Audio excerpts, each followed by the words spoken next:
Confidence কয়টি কথা বলেন। আমি আপনাদেরকে বলে রাখি,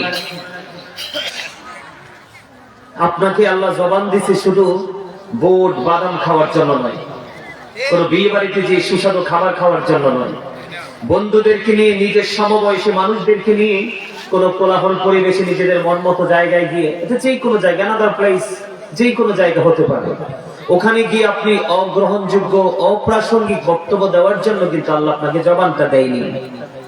আল্লাহ রাব্বুল আলামিন আপনাকে আমাকে জবান দিয়েছে। আল্লাহ বলেছেন, remember me then I will remember you. Allah রাব্বুল আলামিন বলেছেন, এখানে আপনারা যারা উপস্থিত হয়েছেন ম্যাক্সিমামই কিন্তু আমার বাবার বয়সী, চাচার বয়সী, দাদার বয়সী। অনেক স্টুডেন্ট, আমার স্টুডেন্টদের বয়সী আছে এখানে অনেকেই।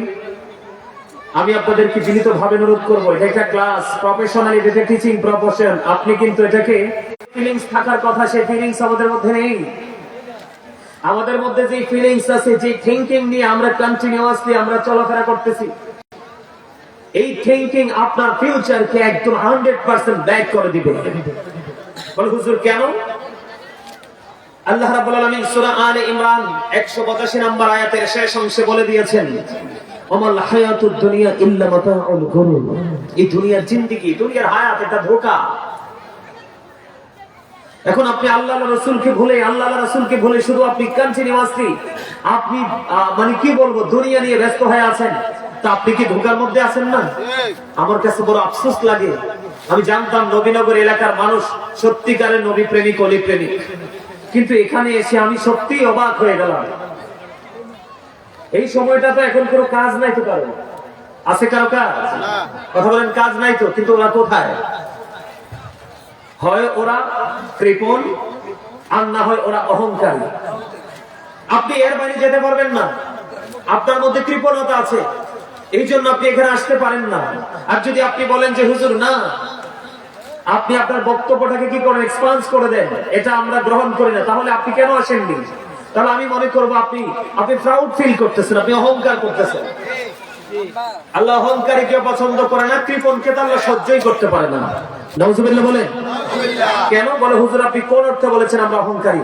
আপনি মনে করতেছেন হামসে বড় কোন হে, I am very successful person, আমার কারো প্রয়োজন নেই, আমার আল্লাহর দরকার নেই, রাসূলের দরকার নেই, আমার স্বাস্থ্য আছে, টাকা আছে, ছেলে মেয়েরা বিদেশে আছে, জব সেক্টরে আছে, ওরা এখান থেকে আর্নিং করছে, আমি এখান থেকে দেদারসে চলাফেরা করছি, আমি আমার প্রয়োজন মিটাচ্ছি। আপনি যদি এই চিন্তা করে থাকেন, তাহলে আপনার জন্য আল্লাহ রাব্বুল আলামিন মেসেজ দিয়ে দিয়েছে। আমি অবাক হয়ে গেলাম আপনাদের এই পরিবেশ দেখে। আমার মনে হয় আপনাদের আজরাইলের সাথে মনে হয় গোড একটা আপনার রিলেশনশিপ তৈরি হয়েছে, যেটা আপনাদের এলাকার কোনো অর্থ দিয়ে। আমার মনে হয় আপনাদের এখানে আজরাইল আসবে না। আপনাদের এরকম চুক্তি হয়েছে না আজরাইলের সাথে? হয়েছে বলে মাথা নাড়া। আজরাইলের সাথে চুক্তি হয়েছে আপনাদের যে আজরাইল আপনাদের এই নবীনগর পশ্চিম পাড়াতে আসবে না, এমন কোন চুক্তি হয়েছে? এই আজরাইল কারোর সাথে কোনো কমিটমেন্ট করে না। আজরাইল যখন আসবে, just time, no complain, no argument. একটা সেকেন্ড আপনাকে সময় দিবেন না। যা করি সেদিকে যাচ্ছি না।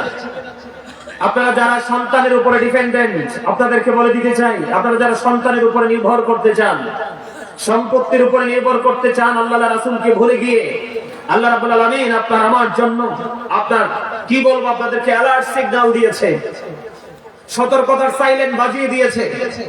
সূরা কোরআন শরীফের 19 পারা সূরা শুআরা 88 নম্বর আয়াত আল্লাহ বলে দিয়েছেন, ইয়াউমা লা ইয়ানফাউ মালু ওয়ালা বানুন।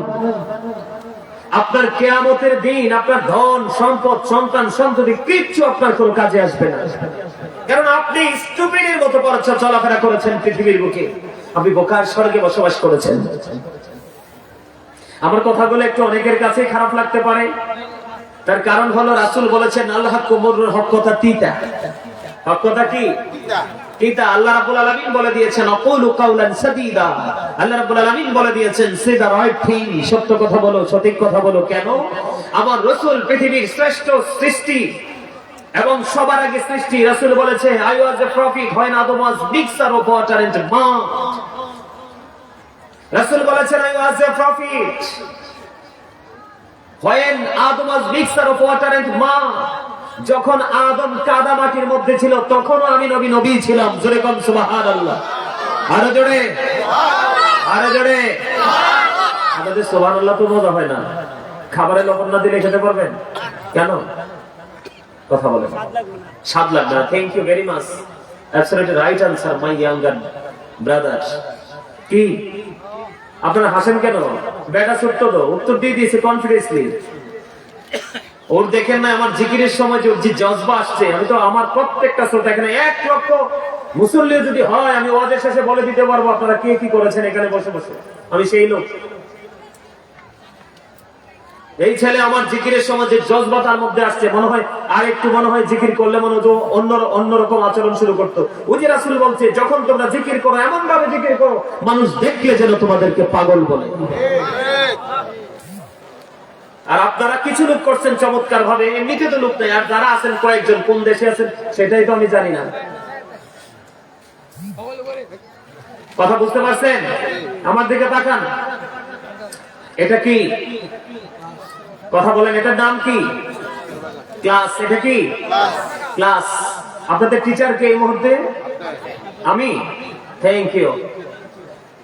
এখানে বাবার বয়সী, চাচার বয়সী, দাদার বয়সী সবাই সব রকমের আছেন, কিন্তু এই মুহূর্তে সবাই আমার স্টুডেন্ট। আপনি যদি স্টুডেন্ট মনে করে এখানে বসতে পারেন তাহলে এখান থেকে অনেক কিছু নিয়ে যেতে পারবেন। ঈমান, আমল, প্রেম, তাকওয়া সব বিষয় সম্পর্কে টপিকস আকারে আপনাকে টিচিং দেওয়া হবে। পারবেন বসতে? কথা বলেন। আপনাদেরকে একটু আগে বললাম আপনারা তো ওয়াজ মনে রাখবেন না। আমি ওয়াজ করে লাভ কি? মাহফিল কর্তৃপক্ষ মাহফিল করিয়ে লাভ কি? আপনারা তো ওয়াজ মনে রাখতে পারবেন না। একটু আগে কি বলেছি? আপনাকে আমাকে আল্লাহ জবান দিয়েছে কি জন্য? কথা বলে না। কিসের জন্য? সত্যকে সত্য বলা, মিথ্যাকে মিথ্যা বলা, এটাও জিকির। ভালো কাজের জন্য কাউকে ডেকে আনা, এটাও জিকির।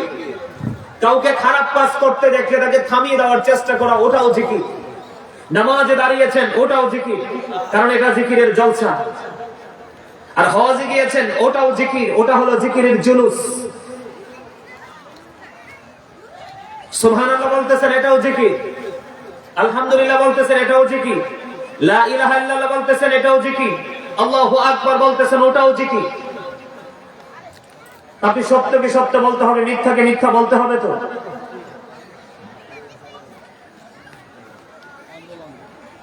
আমার কথা আপনারা বুঝতেছেন?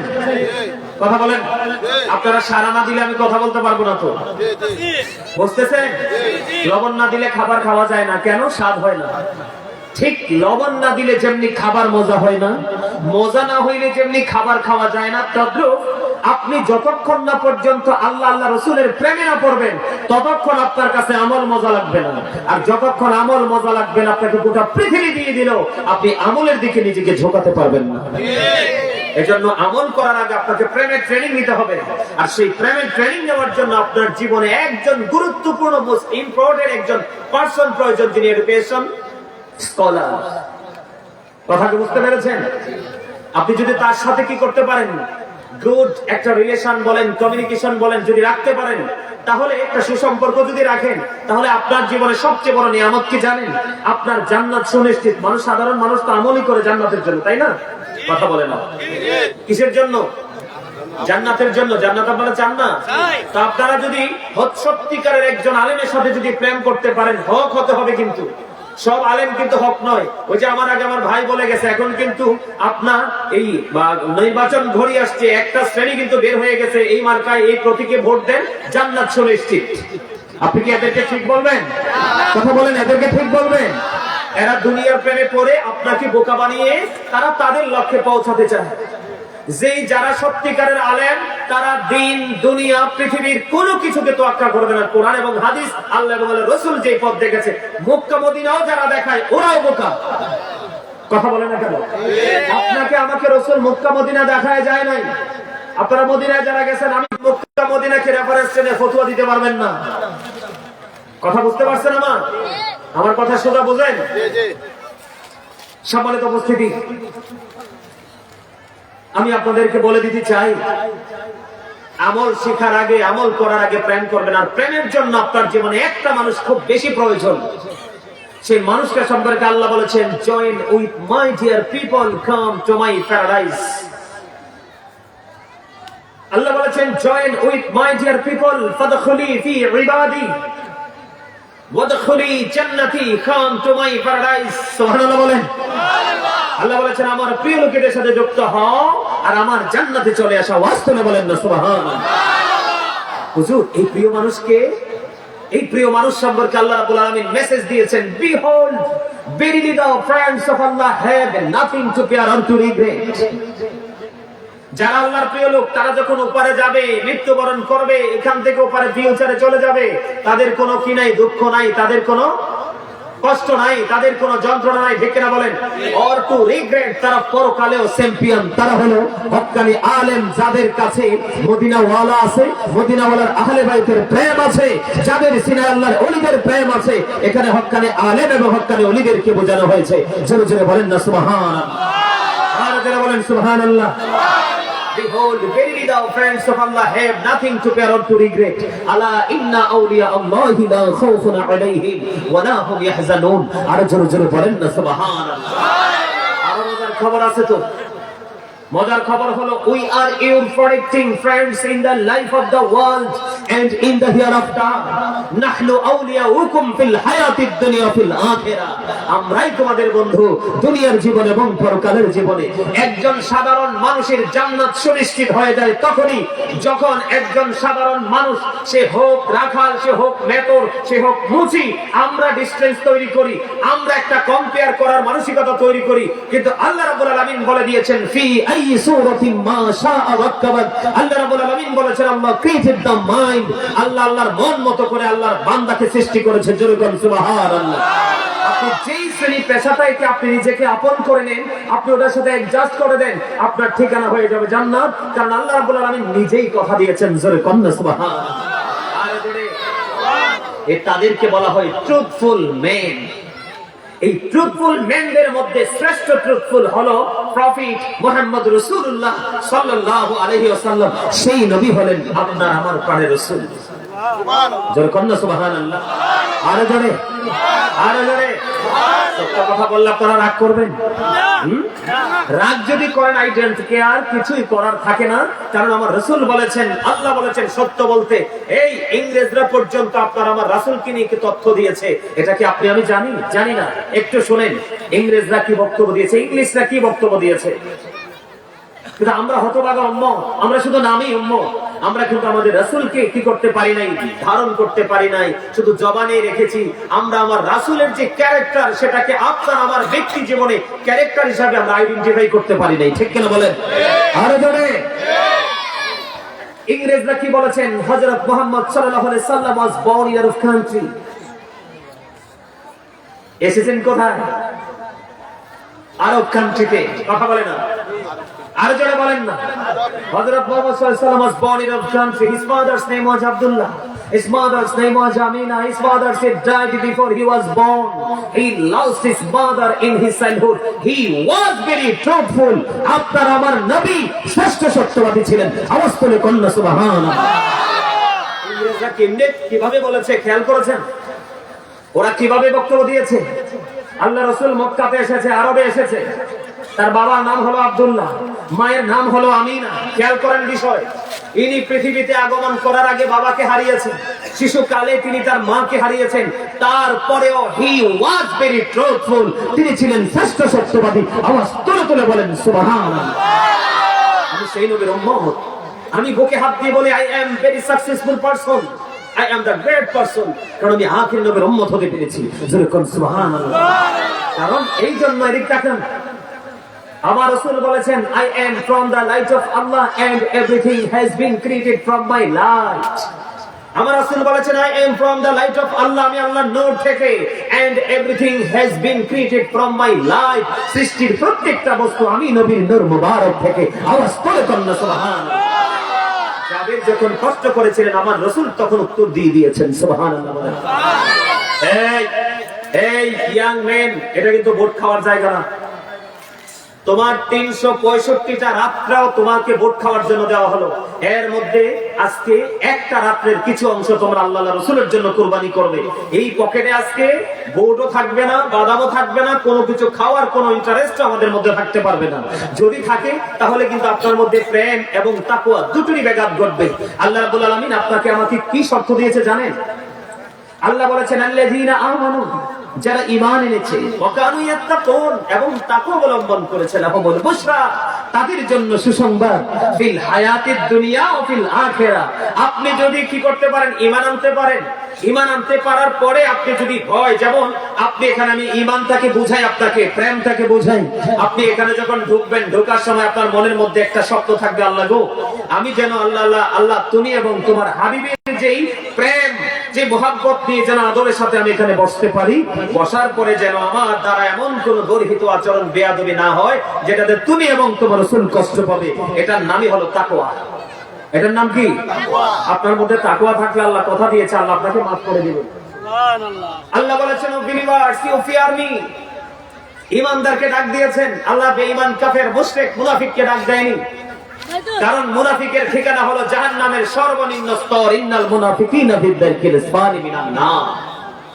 আল্লাহ বলেছেন, the hypocrites will be in the lowest place of hell. মুনাফিকরা একেবারে জাহান্নামের সর্বনিম্ন স্তরে থাকবে, লোকাল জায়গায় থাকবে। জোরে কোন নাউজুবিল্লাহ। রাসূল বলতেছে, believers love the prophet, hypocrites don't love the prophet. রাসূল বলতেছেন, ঈমানদাররা আমি রাসূলকে ভালোবাসবে, মুনাফিকরা রাসূলকে ভালোবাসবে না। এইজন্য আল্লাহ রাব্বুল আলামিন কখনোই কিন্তু কোন মুনাফিককে ডাক দেয়নি। আল্লাহ বলেছেন, ইয়া আইয়ুহাল্লাযিনা আমানু, আল্লাহ ঈমানদারকে ডাক দিয়ে বলেছেন, তোমরা আমাকে ভয় করো, ফিয়ার মি, তোমরা আমাকে ভয় করো। আল্লাহ তোমাকে যদি ভয় করি লাভ হবে কি?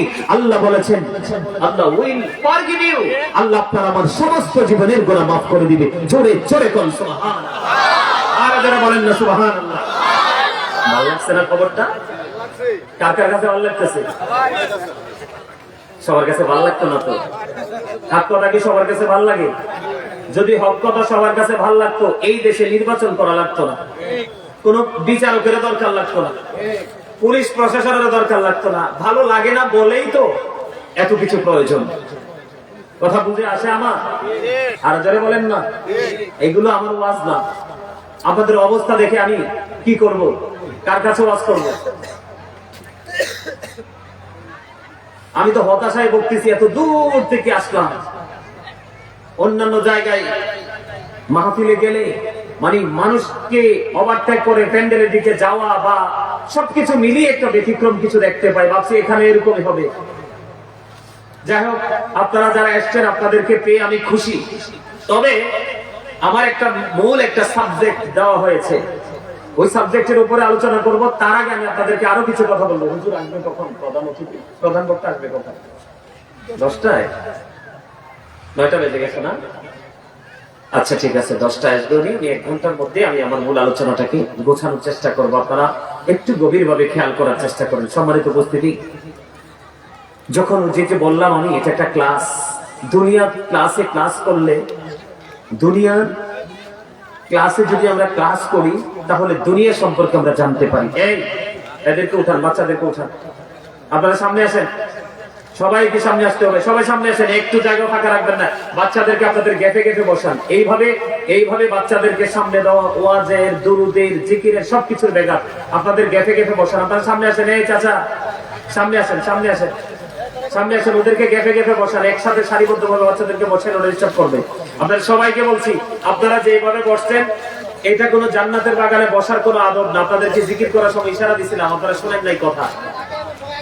পিছনে বসলে, এই আপনাদের এলাকায়, আমি আমার সামনে জিজ্ঞেস করার দরকার নাই, আপনাদের এলাকায় যত আলেম উলামা আছে, আমাকে হয়তো শত্রু মনে করতে পারেন, অনেকের ভালো নাও লাগতে পারে। আপনাদের এলাকার আলেম ওলামাদের সাথে পরামর্শ করবেন যে গাজী হুজুর বলে গেছে যত নেয়ামত সামনে, কিছু কিচ্ছু নাই। যত নেয়ামত কোথায়? যত নেয়ামত কোথায়? ইবাদতের ক্ষেত্রে যত নেয়ামত কোথায়? একটা এক্সাম্পল দেই। জুমার দিনে যেই ব্যক্তি সবার আগে মসজিদে যাবে, অন্য সব দিনের চাইতে গোসলটা ব্যতিক্রম ভাবে করবে।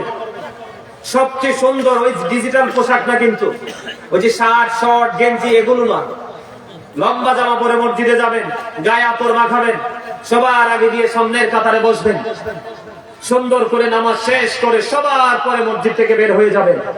আল্লাহ রাসূল জানিয়ে দিয়েছেন, যার বাড়ি যত দূর মসজিদ থেকে সে তত ধনী। কেমনে?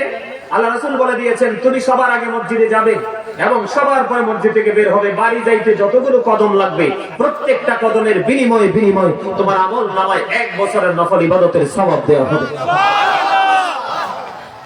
পুরো কদম মিলাইয়া না, কদম মানে একটা কাইট দিলেন আপনি, বাড়ি যেতে আপনার কয়টা কদম, ধরেন 10টা কাইট লাগলো, কয়টা কাইট, 10টা কাইট লাগলো, আপনার আমল নামায় এক কাইটের বিনিময়ে 1 বছরের নফল ইবাদতের সওয়াব। আর যে পিছে যায়, খেয়াল করেন, ওয়াজ মুখস্থ করেন, যে পড়ে যায়, পিছনে যায়, পিছনে যাওয়াটা কেমন আমি একটু এক্সাম্পল দিই। ইমাম সাহেব খুতবাটা হাতে নিলেন, ধরেন সাপোজ এটাই, কি করলেন, খুতবাটা হাতে নিলেন। আমাদের অনেক খতিব সাহেবরা কিন্তু আপনার ওই যে মূল খুতবাটা নেয় না, ওনারা অনেকে মুখস্থ খুতবা করে, অনেকে আবার পেপারটা হাতে নিয়ে যায়। ধরেন গেল ইমাম সাহেব খুতবা দেওয়ার জন্য মিম্বরে দাঁড়িয়ে গেল, ঠিক এই মুহূর্তে যে মুসল্লিটা মসজিদে আসবে, জুমার দিনের কথা বলছি, ওই যে আগে আর পরে, এই মুহূর্তে মুসল্লিটা যেটা মসজিদে প্রবেশ করলো, ওই মুসল্লিটা এত হতভাগা মুসল্লি, যদিও সে নামাজ পড়েছে, আজকে যে তালিকা করার জন্য মুসল্লিদের ফেরেশতারা পৃথিবীতে আসছে, ওই ফেরেশতাদের নোটবুকে ওই মুসল্লির নামটা আসে না। কেন আসে না জানেন? যখন ইমাম সাহেব খুতবা দেওয়ার জন্য দাঁড়িয়ে যায়, তখন এই ফেরেশতারা তাদের নোটবুকটাকে বন্ধ করে খতিব সাহেবের খুতবা শোনার জন্য তারাও দাঁড়িয়ে যায়। আওয়াজ তুলে কোন সুবহানাল্লাহ। কোনটা বেশি ভালো? কোনটা? আগেরটা না? এখন তো আমরা আগে আসি না, বিরিয়ানি আসেনি, আছে, দেখবেন খেলা ওই সব কি বিরিয়ানি করছে। আগামী বছর মাহফিল করলে আমি একটা কথা বললে যাই, মাহফিলের শুরু থেকে শেষ পর্যন্ত সবাই জানাই দিবেন যে বিরিয়ানি করবো না, তোমরা রাজি আছো কি? কথা কয় না কেন? আরো জোরে আমার কথা শোনেন। আমি আমার মূল আলোচনায় ঢুকতে চাই, আমার হাতে সময় আছে 1 ঘন্টা, কিন্তু আমার আলোচনা অনেক লম্বা। ওনারা আজকে ইউসুফ আলাইহিস সালামের জীবনী থেকে কিছু গুরুত্বপূর্ণ তথ্য জানতে চাইছে। এখানে আমাদের জন্য অনেক কিছু শেখার আছে। সুবহানাল্লাহ বলেন না? আরে জোরে হিংসা বিদ্বেষ মানুষকে কি করে? প্রতিকূলতার মধ্যে আটকে দেয়। কথা বলেন না? 4-5টা হিংসুক মানুষের চারপাশ কিন্তু বিপজ্জনক হয়ে যায়, এটা জানেননি? হিংসুক কখনোই নেতা হতে পারে না, হিংসুক কখনো কি হতে পারে না, হিংসুক কখনোই নেতা হতে পারে না। কারণ হিংসা তাকে প্রতিকূল পরিবেশের মধ্যে আবদ্ধ করে দেয়। আর প্রেমময় মানুষ, উদার মনের মানুষ, হিংসা মুক্ত মানুষ, তার যেখানে যাবে সেখানেই তার অনুকূল পরিবেশ তৈরি হবে। আওয়াজ তুলে বলেন সুবহানাল্লাহ। আর যারা বলেন না সুবহানাল্লাহ। এদিকে তাকান। এই আপনাদেরকে যে বলছি সামনে আসতে, আপনারা বুঝেন নাই আমার কথাটা? এই আপনারা পিছনে তাকানোর দরকার নাই, আপনাদের সামনে জায়গা আসেনি, খালি দেখেন। আপনাদের সামনে জায়গা আসেনি, আপনাদের সামনে, আপনার সামনে ফাঁকা রাখছেন কেন জায়গাটা? এই নিয়ে কথা বুঝেন না, আপনারা তো বেয়াদবি করতেছেন। আমি আপনাদেরকে ডাকছি, আপনারা আসতে পারতেছেন না সামনে। সামনে সমস্যা কি আপনার? আপনি এখানে বসলে, কথা শুনলে, আমল করতে হলে আমার কথা শুনে মেনে করতে হবে আপনাকে।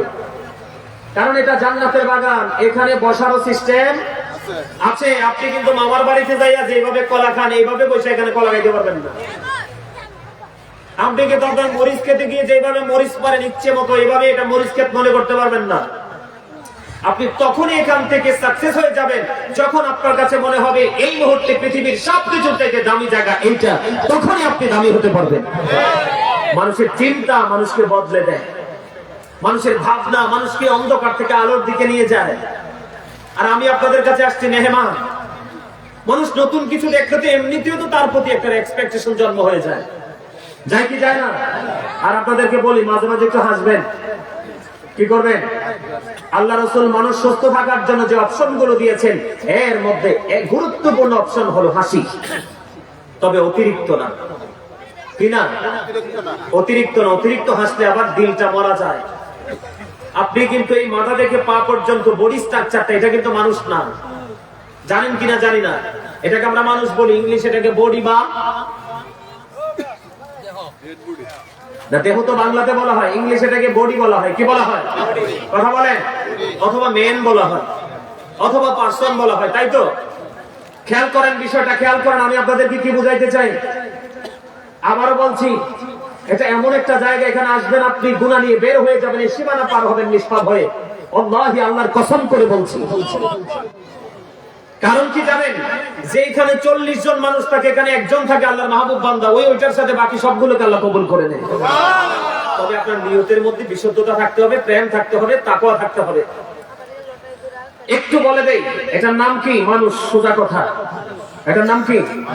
মানে মানুষটাকে আল্লাহর কোরআনের ভাষায় কি বলা হয় জানেন? আল্লাহ কখনো বলেছেন ইয়া আইয়ুহান নাস, আবার কখনো বলেছেন ইয়া আইয়ুহাল ইনসান। এই মানুষটা কিন্তু আসল মানুষ নয়, এই মানুষটার ভিতরে আরেকটা মানুষ আছে। যেই মানুষটাকে এটারে যেমন আল্লাহ নাস বা ইনসান বলে সম্বোধন করেছেন, ওই ভিতরে আরেকটা মানুষ আছে। ওই মানুষটার নাম আল্লাহ রাব্বুল আলামিন বলেছেন কওলির রূহু মিন আমরি রাব্বি, সে the soul is the order of my Lord। আল্লাহ রাব্বুল আলামিন বলেছেন আত্মাটা হলো জাস্ট আল্লাহর একটা অর্ডার, একটা নির্দেশ। আপনার আমার বডি যখন হয় নাই তখনও কিন্তু আপনি আমি হয়ে গেছি আলমে আর হয়। আল্লাহ তখন আপনাকে আমাকে আমার আপনার আসল মানুষটাকে নিয়ে ওখানে আল্লাহর কি জানি বলে রুহের জগতে আলমে আর হয় একটা মিটিং করেছিলেন। ওই মিটিং এ বলেছিলেন আলাস্তু বিরাব্বিকুম, আমি কি তোমাদের প্রভু নই? তখন আমরা সবাই বলেছিলাম ক্বালু বালা, হ্যাঁ আপনি আমাদের প্রভু। কিন্তু আজকে কি প্রভুকে মানছি? কথা বলে না, আজকে কি প্রভুকে মানছি? কিন্তু আমি আপনাদেরকে সতর্ক করে দিই, যখন তোমার কেউ ছিল না তখন ছিলাম আমি, এখন তোমার সব হয়েছে পর হয়েছি আমি। যখন তোমার কেউ রবে না রব শুধু আমি, আমার কাছে আসলে হবে মনে রেখো তুমি। তোরা চাষ রেখেছো, তোরা চাষ রেখেছো কারো কাছে খোদার মদদ ছাড়া, অন্যের ওপর ভরসা ছেড়ে নিজের পায়ে দাঁড়া। বুঝেন নাই হিসাব?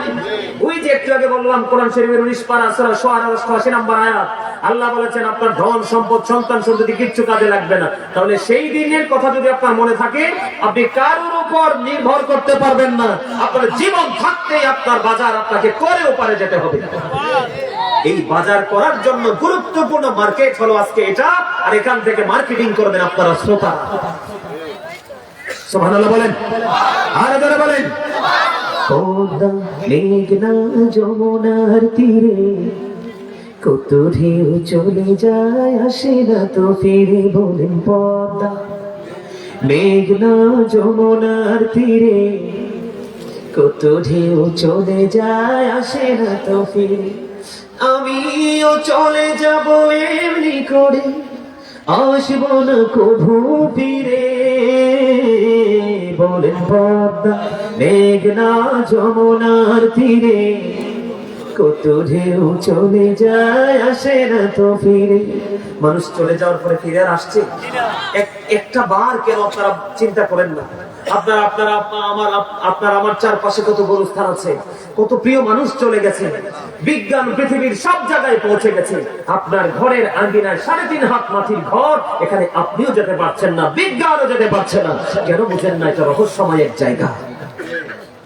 এত মানে কত রহস্য আমি আপনাদেরকে বুঝাতে পারবো না। মনে রাখবেন সবকিছুরই শুরু আছে, শেষ হয়ে যায়।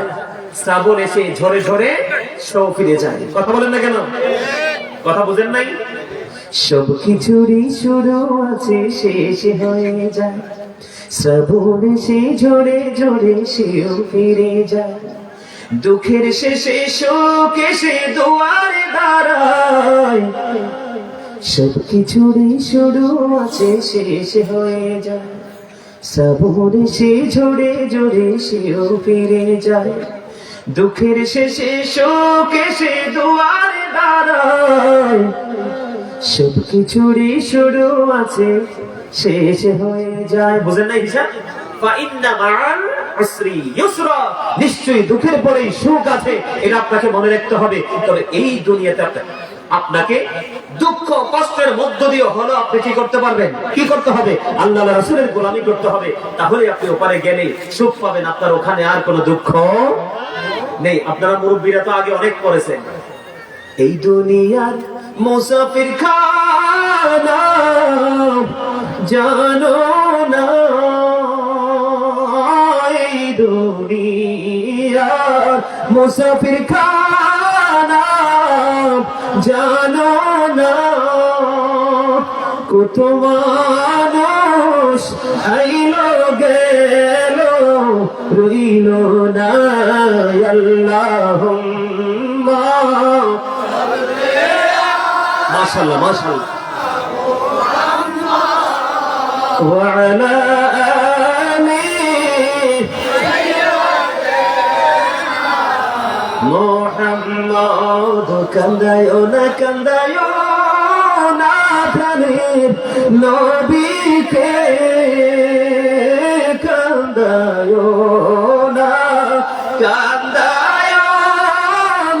প্রাণের নবীকে নবীকে কান্দাইলে কাঁদবা হাসরে আল্লাহুম্মা মাশাআল্লাহ ওয়া আলা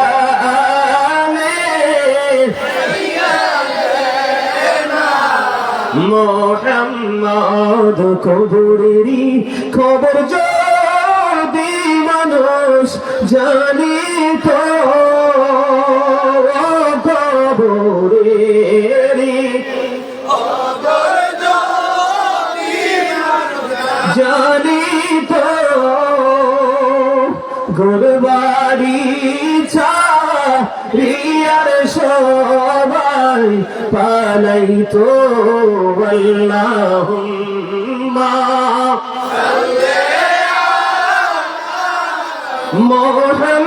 মুহাম্মাদ ওয়া আলা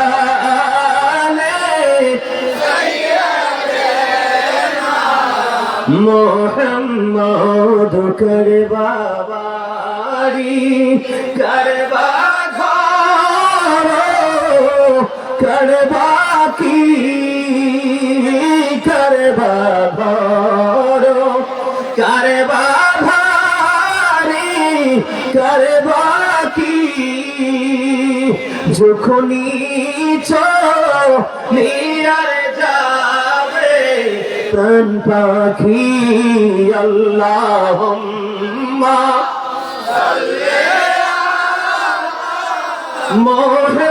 মুহাম্মাদ ওয়া আলা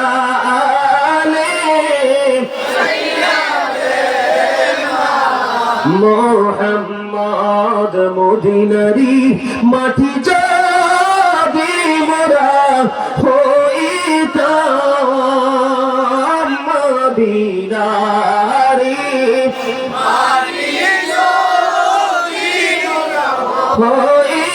হইতাম নূর নবীকে বুকে লয়া রাখিতাম আল্লাহুম্মা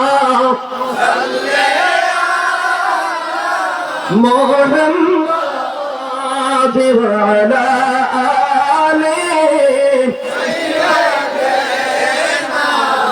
মুহাম্মদ আলহামদুলিল্লাহ বলেন আলহামদুলিল্লাহ সত্যি করে বুকে হাত দিয়ে বলেন কার কার কাছে ভালো লাগছে সবার কাছে মারহাবা বলেন ওই যে আমার এই ভাই টুপি ছাড়া আমি দেখছি আমি যখন পড়তেছি ওনার চোখ দিয়ে গড়গড় করে পানি পড়তেছে যে উনি সম্মানিত উপস্থিতি আজকের মাহফিল কবুল হয়ে গেছে পৃথিবীর সবকিছু বৃথা যেতে পারে চোখের পানি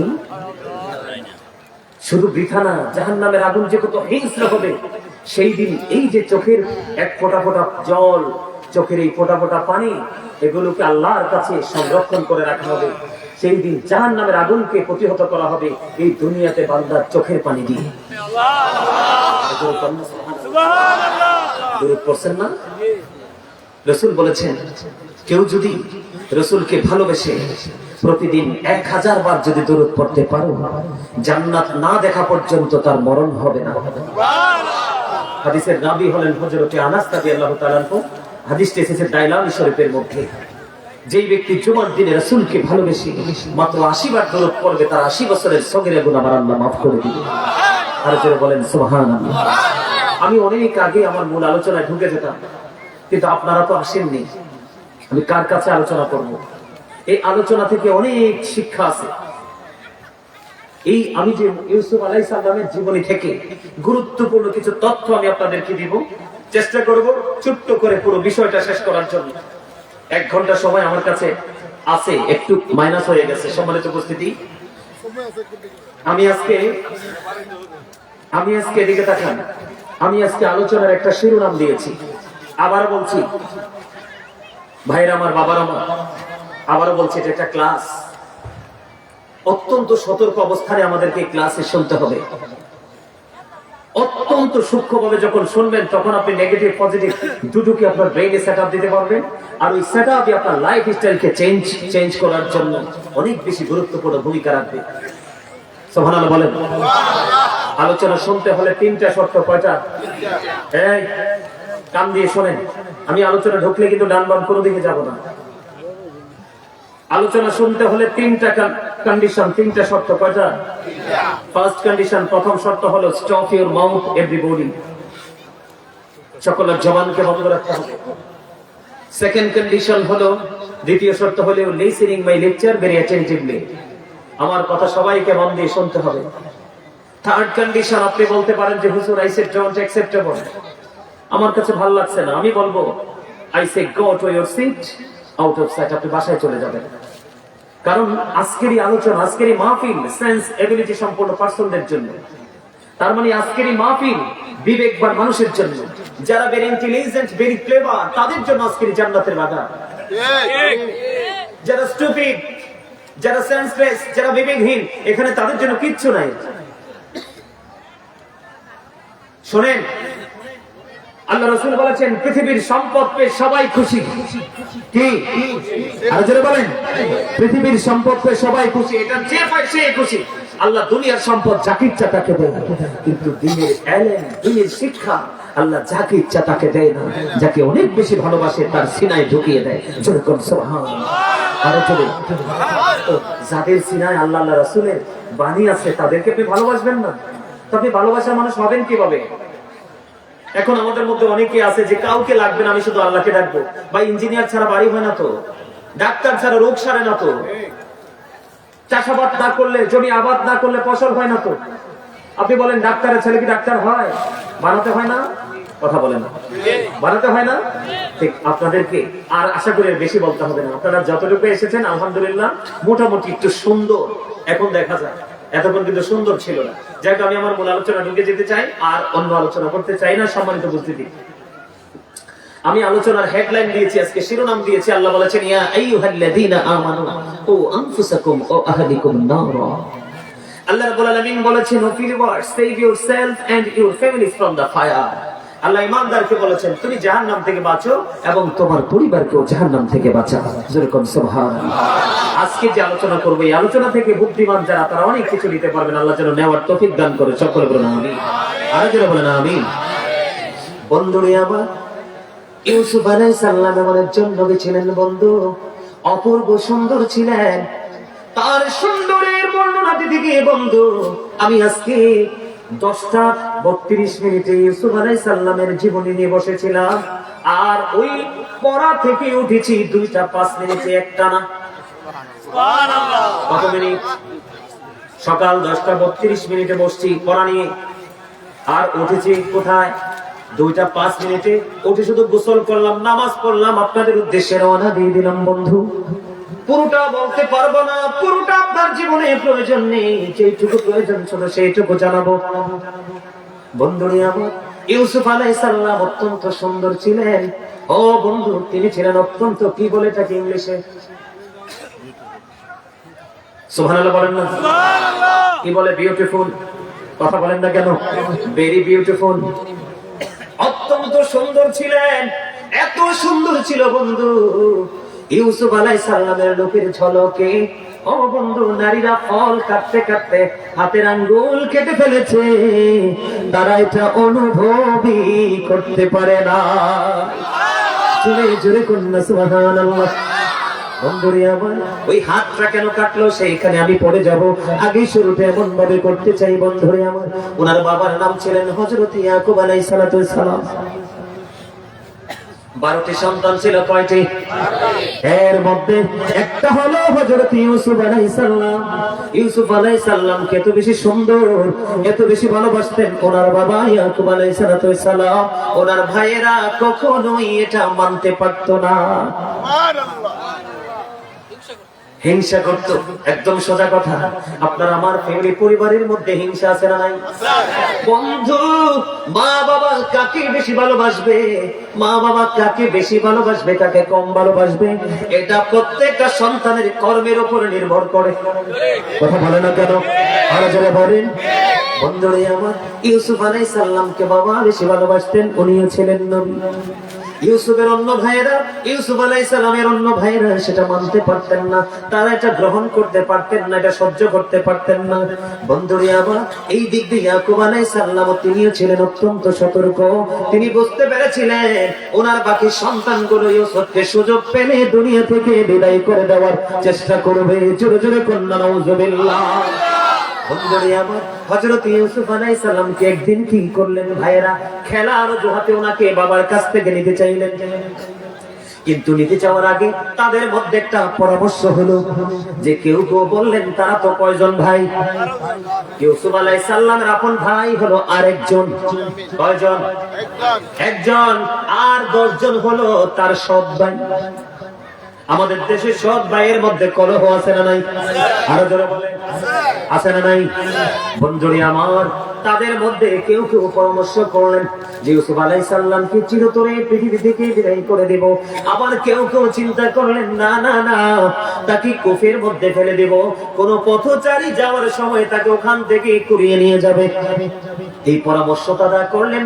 পরামর্শ করতে করতে করতে করতে বন্ধু হঠাৎ করে একদিন তারা কি হয়ে গেলেন, সফলতার ধার প্রান্তে চলে আসলেন। বাবাকে ডেকে বললেন, বাবা বাবা গো, ছোট ভাইটাকে আমাদের সঙ্গে দিয়ে দাও না, আমরা তাকে নিয়ে একটু আনন্দ করব, খেলাধুলা করব, ঘুরে আসবো।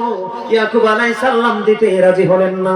সর্বশেষে ইয়াকুব আলাইহিস সালাম একটা ডাক দিয়ে বলল, ও বন্ধু, এটা কিন্তু বাংলা বইয়ের খবর নয়, এটা কিন্তু বাংলা বইয়ের খবর নয়। আল্লাহর কোরআন খুললে দেখতে পাবেন ইউসুফ আলাইহিস সালামের নামে আল্লাহ রাব্বুল আলামিন পবিত্র কালামে হাকিমে সূরাও নাযিল করেছে।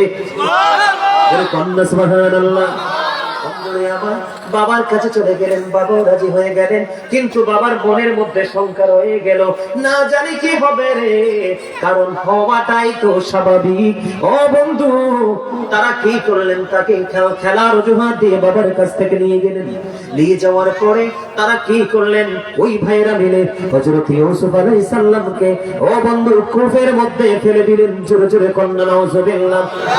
তখন ওনার গায়ের একটা জবাব, ও বন্ধু, অন্য কোন প্রাণীর রক্ত মাখিয়ে ওই রক্তটা কি করলেন, রক্ত মাখা জামাটা নিয়ে আসতেন ওই বাবা ইয়াকুব আলাইহিস সালামের কাছে। বাবা বাবা গো, আমরা তাকে এখানে রেখেছিলাম, কিন্তু রাখার পরে আমরা অন্যত্র গিয়েছি, হঠাৎ একটা নেকড়ে এসে ইউসুফকে খেয়ে ফেলেছে। জোরে জোরে কন্যা নাউজুবিল্লাহ। আর জোরে বলেন না নাউজুবিল্লাহ। কিন্তু ইয়াকুব আলাইহিস সালাম এটা মানতে রাজি না, এটা মানতে নারাজ, এটা বিশ্বাস করতে রাজি না। ঘটনা তো এটা নয়, ঘটনা হলো ইউসুফকে কূপের মধ্যে ফেলে দিয়েছে। আপনারা জানেন না আগে গজল গাওয়া হতো, জানেন কিনা? ইয়াকুব নবী বাস করিতেন কেনানে, সবার চেয়ে ভালো বাসতেন তিনি, ইউসুফকে সবার চেয়ে ভালো বাসতেন তিনি, ইউসুফকে। মারহাবা বলেন না? আপনারা মুরব্বীরা বলেন, শুনছেন না? কথা কয় না, শুনছেন না? এই গজল আমিও কত ছোট থাকতে গাইছি। কথা কি বুঝতে পারছেন? বন্ধুরে আমার, এবার তারা কি করলেন, তারা মনে করেছিলেন ইউসুফ আলাইহিস সালামকে কূপের মধ্যে ফেলে দিলে উনি চিরতরে নিশ্চিহ্ন হয়ে যাবে। ও বন্ধু, বাবাকে বাবা যেই ভালোবাসতো, বাবার এই ভালোবাসাটাকে তারা চিরতরে হত্যা করে ফেলবে। না না না, তারা বন্ধু বাবার কাছে চলে আসলো, কিন্তু বাবা মানতেছে না, বিশ্বাস করতেছে না। বাবা ভাবতেছে এটা অন্য কিছু। বন্ধুরে আমার, ওনাকে কূপের মধ্যে ফেলে তারা কি করলো, চলে আসলো। কূপের মধ্যে ফেলে যখন চলে আসলো, এরপরে বন্ধু পথচারীরা তারা রওনা দিলেন। রওনা দেওয়ার পরে তারা কিন্তু বাবার কাছে চলে আসলেন, আমি ওই দিকে আর যেতে চাই না। ও বন্ধু, তারা কি করলেন, পথচারীরা যখন রওনা হলো, রওনা হওয়ার পরে তাদের যখন পানির প্রয়োজন হলো, কি হলো, আসলে পানির প্রয়োজন তো নয়, এটা হলো আমার মালিকের খেলা। ঠিক কিনা বলে? আর খেলা আমার মালিকের খেলা। বন্ধুরে আমার, এবার কি করলেন, তারা কি করলেন, কূপের মধ্যে চলে গেলেন। কূপের মধ্যে যখন চলে গেলেন, কূপের মধ্যে যাওয়ার পরে চাইয়া দেখে এখানে ফুটফুটে নুরানি একটা বাচ্চা। জোরে জোরে কন্যা সুবহানাল্লাহ। আর জোরে বলেন না সুবহানাল্লাহ। আমাদের দেশে কি প্রতিহিংসা পরায়ণ হয়ে নিজের মানুষের বেশি ক্ষতি করে না কম করে? কথা কয় না কেন? কয়েকদিন আগে দেখছেন না, সম্পত্তির জন্য ভাই মা এবং ভাইকে মেরে ফেলেছে, দেখছিলেননি? এটা আমাদের কুমিল্লার দিকে ঘটনা ঘটেছে। কোন দিকে? কুমিল্লার দিকে বন্ধু। সম্পত্তির জন্য গর্ভধারিণী মা এবং আপন ভাইকে বন্ধু হত্যা করে ফেলেছে। অহরহই কিন্তু বাংলাদেশ হচ্ছে, দেশের বাহিরেও হচ্ছে। এবার কি করলেন তারা? দেখতে পাইলেন সুন্দর একটা নুরানি বাচ্চা, ওখান থেকে কূপ থেকে ইউসুফ আলাইহিস সালামকে তুলে ফেললেন। সুবহানাল্লাহ। করে ফেলার পরে বন্ধু ইউসুফ আলাইহিস সালামকে নিয়ে চলে গেলেন কোথায়? মিশরে। ওখান থেকে যখন মিশরে চলে গেল, মিশরে চলে যাওয়ার পরে বন্ধু হযরত ইউসুফ আলাইহিস সালামকে তারা বিক্রি করে দিলেন। কি করে দিলেন? বিক্রি করে দিলেন। কেউ বলেছেন বন্ধু 20 দিরহামের বিনিময়, কেউ বলেছেন 22 দিরহামের বিনিময়, কেউ বলেছেন 40 দিরহামের বিনিময়। ইউসুফ আলাইহিস সালামকে বন্ধু কি করে দিল? বিক্রি করে দিল।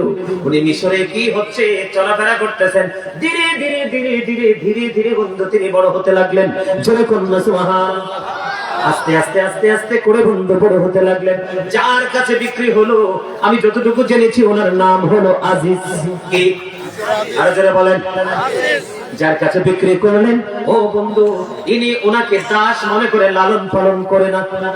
ওই হযরত ইউসুফ আলাইহিস সালামের চেহারার দিকে তাকাইয়া তারা মনে করলেন এটা কোনো গরীব ঘরের সন্তান নয়, এটার চেহারাটা নুরানি, এত সুন্দর। বন্ধু তোমাদেরকে যদি আমি সুন্দরী বর্ণনা করতে চাই রে, ও বন্ধু রূপ নিয়ে যদি বর্ণনা করতে চাই, আমার প্রাণের রাসূল আল্লাহর প্রিয় হাবিবুল্লাহ ইমামুল মুরসালিন রাহমাতাল লিল আলামিন নূরুন আলা নূর নবীজি, ওই নবীজির পরে সৃষ্টি জগতে শ্রেষ্ঠ সুন্দর হলো হযরত ইউসুফ আলাইহিস সালাম।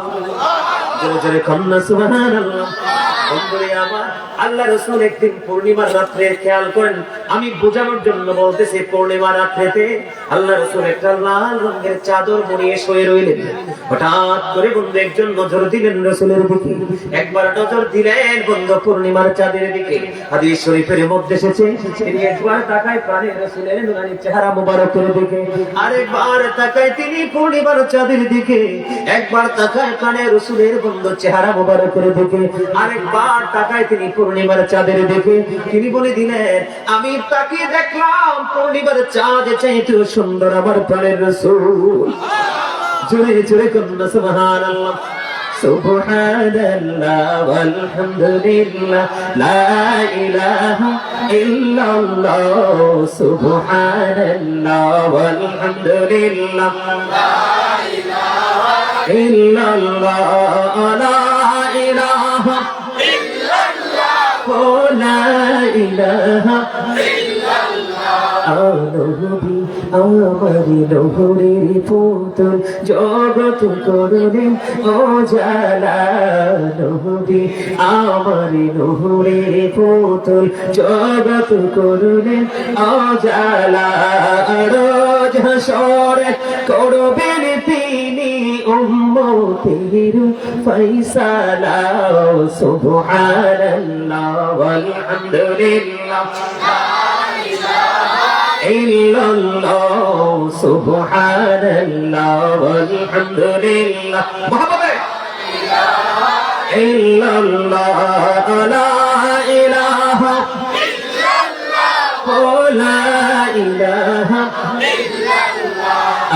আরশ কুরসি লৌহ কলম সৃষ্টি যাহার ওসিলা। আরশ কুরসি লৌহ কলম সৃষ্টি যাহার ওসিলা। অনিচে আল্লাহ খুশি হইয়া নাম রাখিলেন হাবিবুল্লাহ। সুবহানাল্লাহ আলহামদুলিল্লাহ লা ইলাহা ইল্লাল্লাহ মুহাম্মাদুর রাসূলুল্লাহ সাল্লাল্লাহু আলাইহি ওয়াসাল্লাম। জোরে জোরে বলেন আলহামদুলিল্লাহ। আমার প্রাণের রাসূল ছিলেন সৃষ্টির মধ্যে শ্রেষ্ঠ সুন্দর। আমার রাসূলের পরে যদি বন্ধু কাউকে সুন্দর বলা হয় রে, তাহলে হবে হযরত ইউসুফ আলাইহিস সালাম। ইউসুফ আলাইহিস সালাম ধীরে ধীরে ধীরে ধীরে বন্ধু বড় হতে লাগলেন।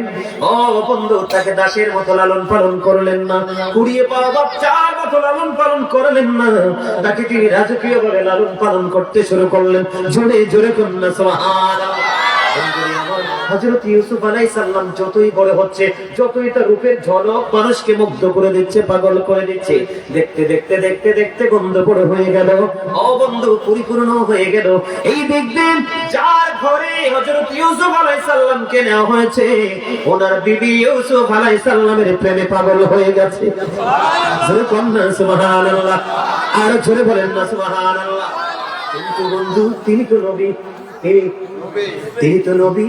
আপনার আমার মতো ওই সাধারণ একজন নারীর মতো লোকাল চিন্তা তো তিনি করতে পারে না। ওই নারী বারবার চেষ্টা করেছে বন্ধু ইউসুফ আলাইহিস সালামের কাছে আসার জন্য, কিন্তু ওই নারী তো জানে না ইনি হলেন ইয়াকুব আলাইহিস সালামের সুযোগ্য নূরানী সন্তান। ও তৎকালীন সময়ে হযরত ইউসুফ আলাইহিস সালাম জোরে কন্যা সুবহানাল্লাহ। কি হয়ে গেল, একটা পর্যায়ে মেয়ে কোনোভাবে ইউসুফ আলাইহিস সালামকে রাজি করতে পারতেছে না। সুবহানাল্লাহ বলেন না কেন? এই মহিলা কি করলেন বন্ধু, ইউসুফ আলাইহিস সালামের সাথে মেলামেশার জন্য তিনি চেষ্টা করলেন, কিন্তু হযরত ইউসুফ আলাইহিস সালাম ওই তাকে পাত্তাই দিচ্ছে না।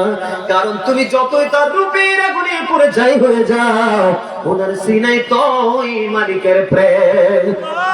ঠিক কিনা বলেন বন্ধুরে? আমার স্বামী তো করে নাই। একদিন হযরত ইউসুফ আলাইহিস সালাম কই নারীটার কাছে পাওয়ার জন্য এমন পাগল হয়ে গেল, এমন মাতাল হয়ে গেল, ওনার চিন্তা কিন্তু ওই রকম না। বন্ধুরে আমার, ইউসুফ আলাইহিস সালামকে যতই ডাকছেন তিনি সেই দিকে আগ্রহ নাই, তিনি বের হতে চাইতেছেন। বন্ধুরে আমার, আমি যতটুকু জানতে পেরেছি, আমার জানা থেকে বলছি, ওই মহিলা ইউসুফ আলাইহিস সালামের পোশাক ধরতে চাইলেন, পোশাকটা শেষ পর্যন্ত ধরে ফেললেন। ধরার পরে বন্ধু একটুখানি কি হয়ে গেছে, ছেড়ে গেছে। সুবহানাল্লাহ বলেন না? একটুখানি কি হয়ে গেছে, ছেড়ে গেছে। ঠিক এই মুহূর্তে ওই যিনি ইউসুফ আলাইহিস সালামকে রাজকীয়ভাবে লালন পালন করছেন, ওই মহিলার স্বামী, ওই স্বামী যখন চলে আসলো, ও বন্ধু, স্বামী ইউসুফ আলাইহিস সালামকে পাওয়ার জন্য ওই হযরত ইউসুফ আলাইহিস সালামকে নেগেটিভ তহমত দিয়ে দেয়। জোরে জোরে কন্যা নাউজুবিল্লাহ। বন্ধুরে আবার এত আস্তে কেন নাউজুবিল্লাহ? আরে জোরে কন্যা নাউজুবিল্লাহ। সব নবীরা নবীরা বেগুনা মাসুম। সুবহানাল্লাহ বলো মা। নবীদের কি গুনাহ আছে? তো আপনারা সুবহানাল্লাহ বলতে ভয় পান কেন? এখন তো আমাদের দেশে কিছু বল্লা বের হয়েছে, আমাদের নবীকেও বলে নবীর গুনাহ ছিল এই জন্য নবী তওবা করছে। নবীর তওবা ছিল আমাদের জন্য শিক্ষা। আমার নবীর শুরু থেকে শেষ পর্যন্ত প্রত্যেকটা আমাদের জন্য শিক্ষা। নবী হাসরের ময়দানে থাকবে রব্বি সাল্লিম রব্বি সাল্লিম, শুধু উম্মতের শান্তি কামনা করবে, সুখ কামনা করবে। জোরে কন্যা সুবহানাল্লাহ। এবার বন্ধু কি হয়ে গেল, একটা বিচারের ফয়সালা হয়ে গেল, বিচারের প্রক্রিয়া হয়ে গেল, তাৎক্ষণিক ভাবে বিচার করা হবে। বন্ধুরে আবার, আমি চোর, ও বন্ধু আমি তো চোর, আমি তো বলবোই আমি ভালো। চোর কখনো নিজেকে দোষী বলে না। এবার মানুষগুলো বললেন, যদি পিছনের দিক দিয়ে যদি ওই নূরানী ছেলে, আমি কিন্তু এইভাবে বলতে আমি রাজি না, যেহেতু আল্লাহর নবী, আপনাদেরকে বোঝানোর জন্য বলতেছি। তৎকালীন সময় মানুষের বক্তব্য, এই সুন্দর এই নূরানী ছেলেটা যদি সত্যিকারের অপরাধী হয়, তাহলে তার সামনের দিক দিয়ে জামা ছিঁড়া থাকবে। সুবহানাল্লাহ কোন আর জোরে কেন সুবহানাল্লাহ বলতে বলছি জানেননি? কারণ এখানেও প্রেম আছে বন্ধু। এই যদি ছেলেটা দোষী হয়ে থাকে, জামা ছিঁড়া থাকবে কোন দিক দিয়া? সামনের দিক দিয়া। আর উনি যদি নিষ্পাপ হয়ে, জামা ছিঁড়া থাকবে পিছন দিয়া। এবার ওই বিচারক গুলো চেয়ে দেখলো বন্ধু, বিচারক গুলো তখন চাইয়া দেখলো আল্লাহর নবী হবে রে। ও বন্ধু, তিনার পিছনের দিক দিয়ে জামা দেখলো ছেঁড়া। তখন মানুষ রায় দিয়ে দিল, না না না, ও বন্ধু ওই ছেলে তো দোষী না, দোষী হলো ওই বেটার বেটি। জোরে জোরে কন্যা নাউজুবিল্লাহ। একবার বলেন না নাউজুবিল্লাহ। আরো জোরে। খবরটা ভালো লাগছে না? আরো জোরে। এখানে আমি আরেকটা জিনিস বন্ধু ঢুকেই যে কয়টায় বাজে,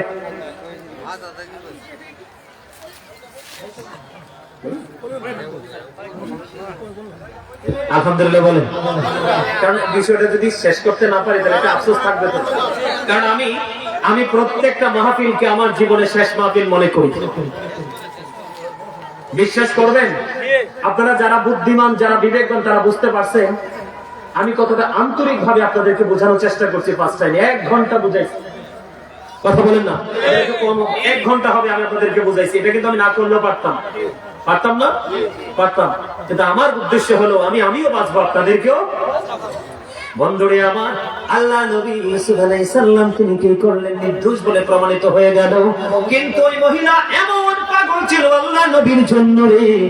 ও বন্ধু, এটা তো মহিলারা, আমি এটা বললে আপনারা কি মনে করবেন আমি জানি না, এটা একদম সাধারণ কথা, অতি স্বাভাবিক কথা বন্ধু। কোন স্মার্ট হ্যান্ডসাম নৌরানি যুবক দেখলে যেই কোনো যুবতী প্রেমে পড়তে পারে, এটা স্বাভাবিক। কিন্তু মহিলার অপরাধ হলো রে, ওই মহিলা কেন আল্লাহর নবীকে জোর করে আটকাতে চাইলেন? জোরে জোরে কন্যা নাউজুবিল্লাহ, আর জোরে বলেন না। খবরকে আপনারা কিন্তু নেগেটিভ ভাবে নেবেন না বন্ধু। এই কারণে এই ওয়াজগুলো অত্যন্ত সেনসিটিভলি ওয়াজ করতে হয়। কি বলেন দাদা ভাই? কারণ আমাদের দেশে নেগেটিভ মানুষের সংখ্যা দিন দিন বাড়তেছে, নবী ওলিদের দুশমনেরা বাড়তেছে। এখান থেকে কোট করে নিয়ে তাদেরকে বন্ধু নিচু মন্তব্য করে প্রেজেন্ট করার চেষ্টা করে, ঠিক কিনা বলেন? বন্ধুরে আমার, ওই মহিলা পাগল হয়ে গেল, ঠিক কিনা বলেন? মদিনার 200 নারী আমার দিকে তাকান, ওয়াজ বোঝানোর জন্য বলছি রে। ও বন্ধু, মদিনার 200 নারী আব্দুল্লাহকে স্বামী হিসাবে না পেয়ে নিজের জীবন নিজে দিয়ে দিয়েছে। বলে হুজুর গো, কেন গো, কেন গো? কারণ আব্দুল্লাহর কপালে ছিল প্রাণের নবীজির নূরানি ঝলক। জোরে জোরে কন্যা সুবহানাল্লাহ, আর জোরে বলেন না সুবহানাল্লাহ। বন্ধু, তুমি ভালোবাসতে পারো গো। আমি আপনাদেরকে মনে করিয়ে দেই, প্রেমের একটা দৃষ্টি আর নষ্ট মানসিকতার আরেকটা দৃষ্টি। বন্ধু, আদমকে জান্নাতে বানালো, আদম চোখ মেলে চাইয়া দেখে জান্নাতে মা হাওয়া অপূর্ব সুন্দরী। প্রেমের নজরে আদম তাকায় মা হাওয়ার দিকে, মা হাওয়া তাকায় আদমের দিকে। আল্লাহ কয়, ঘটনা তো বেশি ভালো না, যাও যাও জিব্রাইল, তাদের বিয়ের ব্যবস্থা করে দাও। তাদের দুজনের বিয়ের ব্যবস্থা হয়ে গেল। ও বন্ধু, তাদের মোহরানা ছিল নবীর প্রেমে 10 বার দরুদ। এইদিকে যেতে চাইলে অনেক লম্বা হয়ে যাবে বন্ধু। আমি আপনাদেরকে যেহেতু এই জায়গাটার মধ্যে এসেছি, একটু ক্লিয়ার করে দেই। এই ওয়াজটা বেশিরভাগ যুবক এবং মধ্যবয়সী পুরুষের জন্য গুরুত্বপূর্ণ ভূমিকা রাখবে বন্ধু। আমার দিকে নজর দেন, খেয়াল করে গভীর ভাবে বন্ধু শোনেন। ওমর রাদিয়াল্লাহু তাআলা আনহুর জামানায় একটা যুবক, এই যুবক কি করলেন? ও বন্ধু, প্রতিদিন নামাজে যেতেন। এই যুবক একদিনও নামাজ কায়েম বন্ধ দিতেন না। নামাজ, এক ওয়াক্ত নামাজ এই যুবক বাদ দিত না।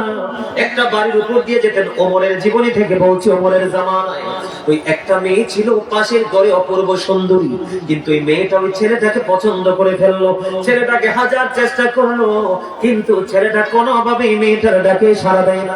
আজান দিলে নামাজে যায়, নামাজ পড়ে বাড়ি চলে যায়। একদিনে নামাজ শেষ করে বন্ধু আসলো, আসার সময় সুন্দরী মেয়েটা একটা ছেলে এবং মেয়ের বিয়ের পরে যেমনি ভাবে বন্ধু ভাসর ঘর সাজানো হয়, ওই মেয়েটা ভাসর ঘরের মতো তার ঘরটাকে সাজিয়ে রাখলেন।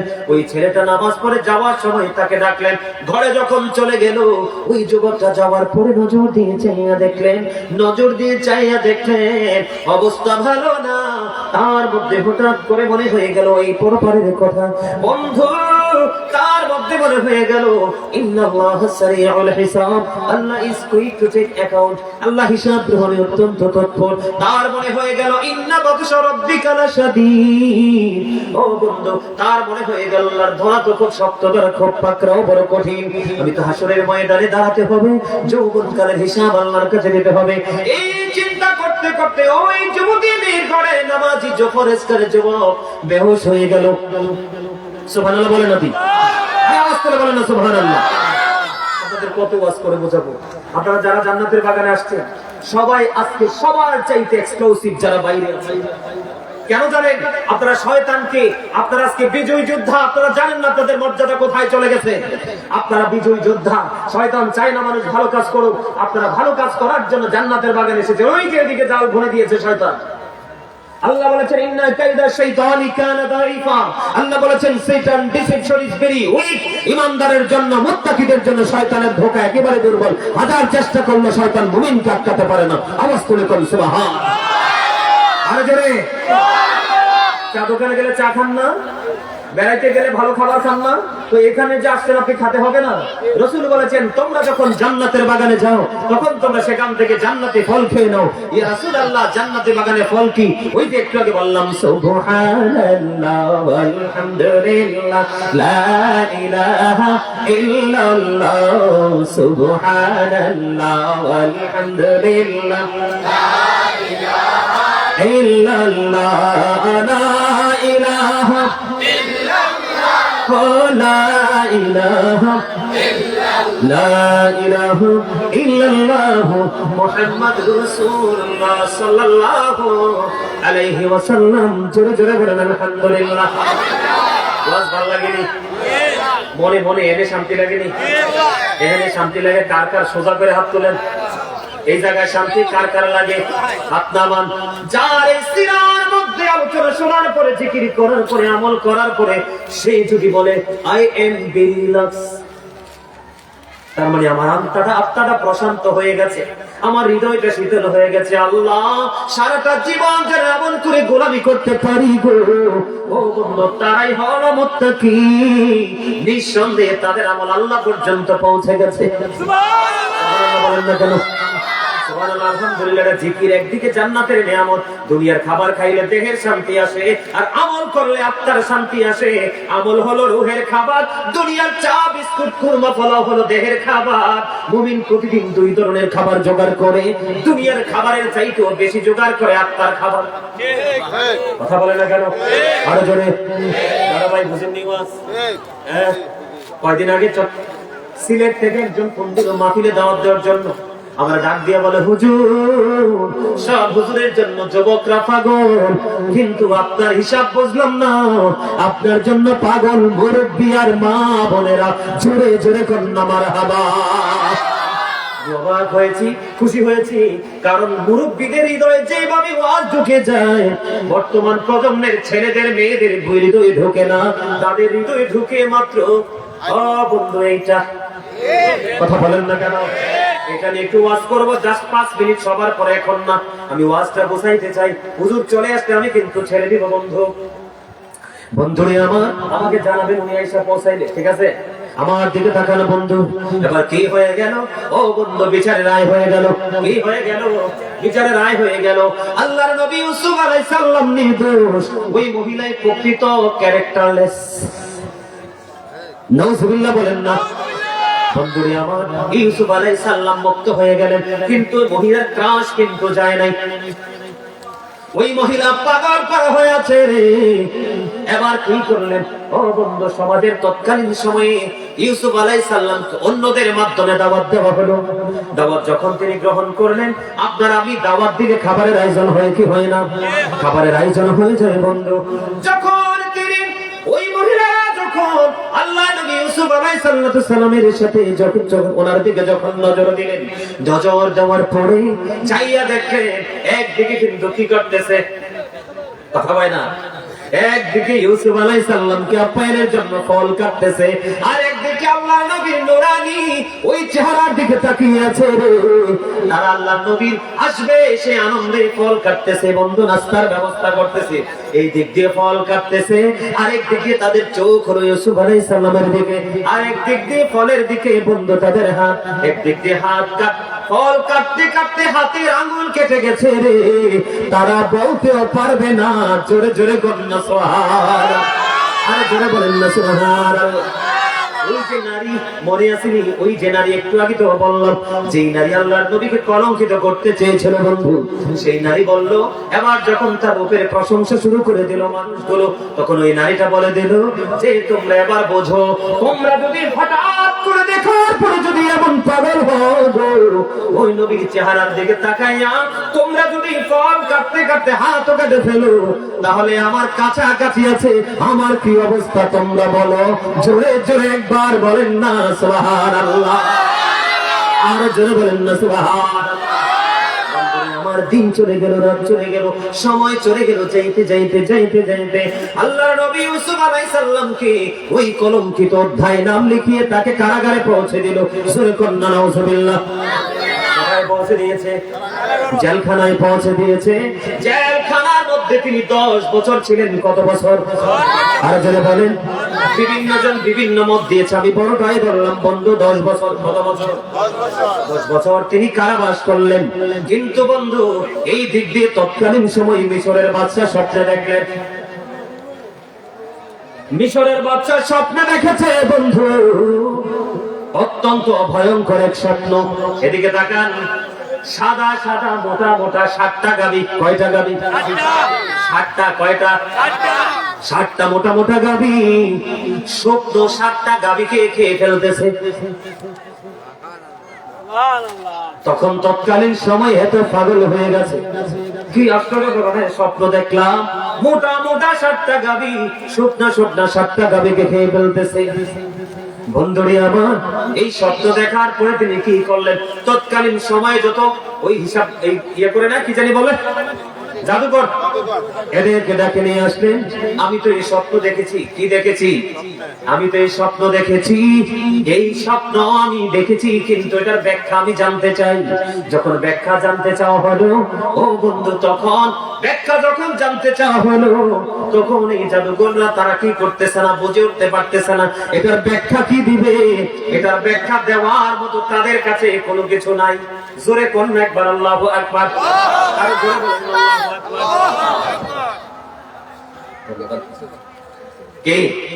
কি হয়ে গেল বন্ধুরে আমার দিকে তাকান। স্বপ্ন দেখেছে, জাদুঘর গুলোকে ডেকে নিয়ে আসলেন ব্যাখ্যা দেওয়ার জন্য, কিন্তু তারা তো আশ্চর্য হয়ে গেছে। এই শব্দ তো মালিকের পক্ষ থেকে এসেছে। কার পক্ষ থেকে? মালিকের পক্ষ থেকে আসবে। এই দুনিয়ার বাটপার মার্কা, ও বন্ধু, ইসলাম মার্কা আল্লাহর হুকুমের বিপক্ষে গিয়ে তারা কি করবে? ও বন্ধু, তারা কিছু বলতেছে না, কিছু বলার, কারণ তাদের কিছু বলার কোনো ক্ষমতা নাই। এবার তারা কয়েকজন মিলে কি করলেন? পরামর্শ করলেন, এখন যদি বাদশার কাছে এটার সঠিক সমাধান যদি দিতে না পারি, তাহলে আমাদের জাদুকরি তো শেষ। এবার তারা সবাই মিলে চিন্তা করলেন যে আমরা কি করব? ওই কারাগারে যাব। কোথায় যাব? ওই কারাগারে যাব। ওই কারাগারে গিয়ে ওই যে সুন্দর যুবক, নৌরানি যুবক, ওই যুবকের কাছে যাব, কারণ সে তো সব, যদিও ইউসুফ আলাইহিস সালামকে বন্ধু চরিত্রহীন বলেছে, তারপরেও এটা বলার পরেও ইউসুফ আলাইহিস সালাম তিনি জানেন তিনি কোন অন্যায় করেনি। তৎকালীন সময়ে কিছু মানুষও সাক্ষী দিয়েছেন, মহিলারাও সাক্ষী দিয়েছেন, বিচারকরাও সাক্ষী দিয়েছেন, কিন্তু তিনি আক্রোশের শিকার হয়ে বন্ধু জেলখানায় চলে গেল। এই জেলখানায় কারাবাসের মধ্য দিয়ে ওই রাজা যে স্বপ্ন দেখেছে স্বপ্নের ব্যাখ্যা জানার জন্য চলে গেল। যাওয়ার পরে এবার বলে দিল, উনি ইউসুফ আলাইহিস সালাম জানিয়ে দিলেন এই স্বপ্নের ব্যাখ্যা হলো, একটানা তোমরা সবাই 7 বছর তোমরা ফসল উৎপাদন করবা। কয় বছর? ওই যে 7টা গাভী। কয়টা গাভী? একটানা 7 বছর তোমরা ফসল উৎপাদন করবে। এই ফসলগুলো কি করবা? তোমাদের চাহিদা পূরণ হওয়ার পরে বাকিগুলো মজুদ করে রাখবা। জোরে কন্যা সুবহানাল্লাহ। আর জোরে কন্যা সুবহানাল্লাহ। এখন তো একটা কথা কোন লাগে, কইতামনি কইতাম, আমার নবী গায়েব জানে, এই কথাটা বললে কিন্তু অনেকের গায়ে আগুন জ্বলে। কথা কোন না কেন? এখন আপনারা কোন, এই বাদশাহ তো স্বপ্ন দেখছে কি, আমাদের নবী তো পড়ে, আমাদের নবী তো অনেক পড়ে, যেই নবীর সাথে কাউকে কম্পেয়ার করা যায় না। ঠিক কিনা বলেন? আর জোরে।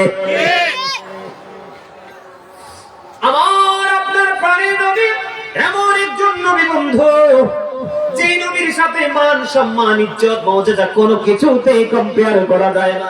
আমার নবীর ক্ষেত্রে তো বিশ্বাস করে না, কিন্তু ইউসুফ আলাইহিস সালাম কেমন করে বলে দিলেন। তার মানে নবী শব্দের অর্থই হলো দৃশ্যের সংবাদদাতা। যেটা সৃষ্টি জানে না সেটা জানে আল্লাহর নবীরা। জানাই কে? আর জোরে। বিশ্বাসটা করতে সমস্যাটা কি? আর জোরে। আরে ভাই, এইখানে আমি আপনাদেরকে একটু বুঝাই দিই ইমানকে মজবুত করার জন্য। এখানে আমাদের দেশে অনেক আলেম বের হয়েছে নামধারী, তারা বলে নবী নাকি আমাদের মতো। আপনারা কি এটা বিশ্বাস করেন? কোনদিন করবেন? নবীজি আজ থেকে ১৫০০ বছর আগে বলেছেন, ক্বালা আইয়ুকুম মিথলি, তোমরা কে আছো আমার মতো? সাহাবীরা পর্যন্ত হাত তুলে দিতেন, আপনি আমি কে? কথা বলেন না কেন? আরো জোরে। সাহাবীরা হাত তোলা সাহস পায় না। সাহাবীদের মর্যাদা কেমন জানেন? একটা সাহাবীর ঘোড়ার খুরার নিচের 3 আঙ্গুল, এদিক তাকান, এই 3 আঙ্গুল এক লগে করেন, প্র্যাকটিক্যালি 3 আঙ্গুল এক লগে করেন। তোমার ডর আর নাকি কিছু হইতো না তো। 3 আঙ্গুলের 1 চিমটি মাটি কি বন্ধুরে আমার সাহাবীদের ঘোড়ার নিচে 3 আঙ্গুলের 1 চিমটি মাটি যদি একটা পাল্লার মধ্যে তুলে রাখা হয়, আর ওই কাউসে পাক থেকে কিয়ামত পর্যন্ত পৃথিবীর বুকে যতগুলো আল্লাহর ওলি পৃথিবীর বুকে আল্লাহ বানাবে, সকল আল্লাহর ওলিকে যদি একটা পাল্লায় তুলে দেওয়া হয়, সাহাবীদের ঘোড়ার নিচে 3 আঙ্গুলের 1 চিমটি মাটির ওজন ভারী হয়ে যাবে। জোরে জোরে বলেন না সুবহানাল্লাহ। আমি আপনাদেরকে বলে দিতে চাই, আপনার আমার নবী তো অনেক উপরে বন্ধু। ইউসুফ আলাইহিস সালাম অনেক আগে আমার নবীর ভেঙ্গে না বলায় বন্ধুরে আমার ইউসুফ আলাইহিস সালামের দিকে নজর দিয়ে দেখেন, আর যে জাদুঘর বাচ্চা আছে তৎকালীন সময়ে তাদের দিকে নজর দিয়ে দেখেন, দেখতে যদি একই রকম কিন্তু নবীরা পৃথিবীর সব কিছুর চাইতে আলাদা। কথা বলেন না কেন? দেখেন একটা গাভী 7টা দুর্বল গাভীকে খাচ্ছে, কিন্তু এটা তারা সমাধান দিতে পারছে না। আল্লাহর নবী জানিয়ে দিলে একটানা 7 বছর তোমরা ফসল উৎপাদন করবে, সুন্দর ফসল হবে, কিন্তু এরপরে ফসল যখন উৎপাদন হবে তোমরা নিত্যদিনে যা লাগবে এগুলো তোমরা খাওয়া দাওয়া করবে, আর বাকিগুলো তোমরা মজুত করে রাখবে, গুচ্ছ করে এক গুচ্ছের মধ্যে করে দিয়ে দিবে বন্ধু। আর 7 বছর তোমাদের ফসল হবে না। এই ফসলটাই হলো 7টা বছর 7টা গাভী দুর্বল 7টা গাভীকে খাচ্ছে। তার মানে তোমরা 7 বছর ফসল উৎপাদন করবা, এরপরে একটা না 7 বছর তোমরা কোনো ফসল ফলাতে পারবা না। এই ফসলগুলোই তোমরা মজুতকৃত থেকে বের করে খাবে। জোরে জোরে কন্যা সুবহানাল্লাহ। নবী জানিয়ে দিলেন, জানিয়ে দেওয়ার পরে বন্ধু এবার চলে গেলেন বাদশার কাছে ফয়সালা নিয়ে। কোত্থেকে ফয়সালা নিয়ে এসেছো? ওই ফয়সালা দিয়ে দিয়েছে, যেই যুবককে কারাগারে রাখা হয়েছে, ওই নির্দোষ যুবককে কারাগারে রাখা হয়েছে, তিনি হলেন নবী ইউসুফ আলাইহিস সালাম। এই কথা বলার পরে বন্ধু এবার কি করলেন? খবর জানিয়ে দিলেন ইউসুফ আলাইহিস সালামকে কারাগার থেকে চলে আসার জন্য, রাজার সাথে বাদশার সাথে দেখা করার জন্য। আল্লাহর নবী ইউসুফ আলাইহিস সালাম বলে দিলেন, না না না না না না, আমি তার ডাকে যাব না। আমাকে কারাগার থেকে বের করতে হলে আমি যে নিষ্পাপ এবং নির্দোষ সেটা জাতিকে জানিয়ে দিতে হবে। জোরে কন্যা সুবহানাল্লাহ। তৎকালীন সময় মানুষগুলো আশ্চর্য হয়ে গেল, এই কেমন যুবক, দেখতে যেমন ব্যতিক্রম, রূপে যেমন ব্যতিক্রম, আচরণও ব্যতিক্রম। আমরা যতই তাকে দুনিয়ার দিকে আকৃষ্ট করতে চাচ্ছি, মনে হয় যেন সে আমাদেরকে তোয়াক্কাই করছে না, পাত্তাই দিচ্ছে না। আওয়াজ তুলে তুলে কন্যা সুবহানাল্লাহ, আর জোরে বলেন না সুবহানাল্লাহ। সর্বশেষে আল্লাহর নবীকে, ও বন্ধু নিষ্পাপ নবীকে কি করা হলো? ওখান থেকে মুক্ত করে দেওয়া হলো। সুবহানাল্লাহ বলেন। এই মুক্ত করে দেওয়ার পরে ধীরে ধীরে ধীরে ধীরে দিন পার হয়ে গেল। ও বন্ধু একটা সময় হযরত ইউসুফ আলাইহিস সালাম মিশরের বাদশাহীর দায়িত্ব পেয়ে গেলেন। জোরে কন্যা সুবহানাল্লাহ, আর জোরে বলেন না সুবহানাল্লাহ। আমি আপনাদেরকে কি বলেছিলাম? ওই আল্লাহর নবী কারাগার থেকে জানিয়ে দিলেন দুর্ভিক্ষ। কথা বলে না কেন? দুর্ভিক্ষ কি করতেছে? আসতেছে। যেমন বলেছেন তেমন বন্ধু দুর্ভিক্ষ দেখা দিল। দুর্ভিক্ষ যখন দেখা দিল, ও বন্ধু হযরত ইউসুফ আলাইহিস সালাম যখন রাষ্ট্রীয় ক্ষমতা পেলেন, উনি যখন চতুর্পাশে বন্ধু দুর্ভিক্ষ দেখা দিল। দুর্ভিক্ষ দেখা দেওয়ার পরে এবার জানতে পারলেন হযরত ইউসুফ আলাইহিস সালাম এমন একটা সিস্টেম তিনি তৈরি করলেন, যে সিস্টেমের মাধ্যমে অল্প মজুরি অল্প দামের মধ্যে অনেক বেশি খাবার সংগ্রহ করা যায়। জোরে জোরে কন্যা সুবহানাল্লাহ। বন্ধুই আমার, ও বন্ধু খবর পেয়ে গেলেন কেনান থেকে, ওই যে তার দাজ্জাল দুধ ভাই কয়টা? কথা বলেন না, কয় ভাই? 10টা ভাই। ও বন্ধু তিনি কি করলেন?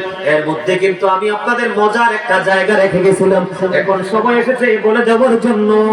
ও বন্ধু ভাইরা তাকে ফেলে দিবে, কেউ চিন্তা করে তাকে হত্যা করে ফেলবে, কেউ তাকে বলে যে কেউ বলে তাকে কূপের মধ্যে ফেলে দেওয়া হবে, পথচারীরা পেয়ে গেলে তাকে নিয়ে যাবে, আর কোনো তাকে খুঁজে পাওয়া যাবে না। এই ঘটনার আগে ইউসুফ আলাইহিস সালাম বাবা ইয়াকুব আলাইহিস সালামকে একটা ডাক দিয়ে বললেন, বাবা গো, আমি একটা স্বপ্ন দেখেছি, আমি তোমাকে বলবো কি? এবার ইয়াকুব আলাইহিস সালাম বললেন, বাবা গো বলে দাও। বাবা আমি স্বপ্নে দেখেছি 11টা তারা আর একটা একটা চাঁদ সূর্য আমার কদমে সেজদা দিয়েছে।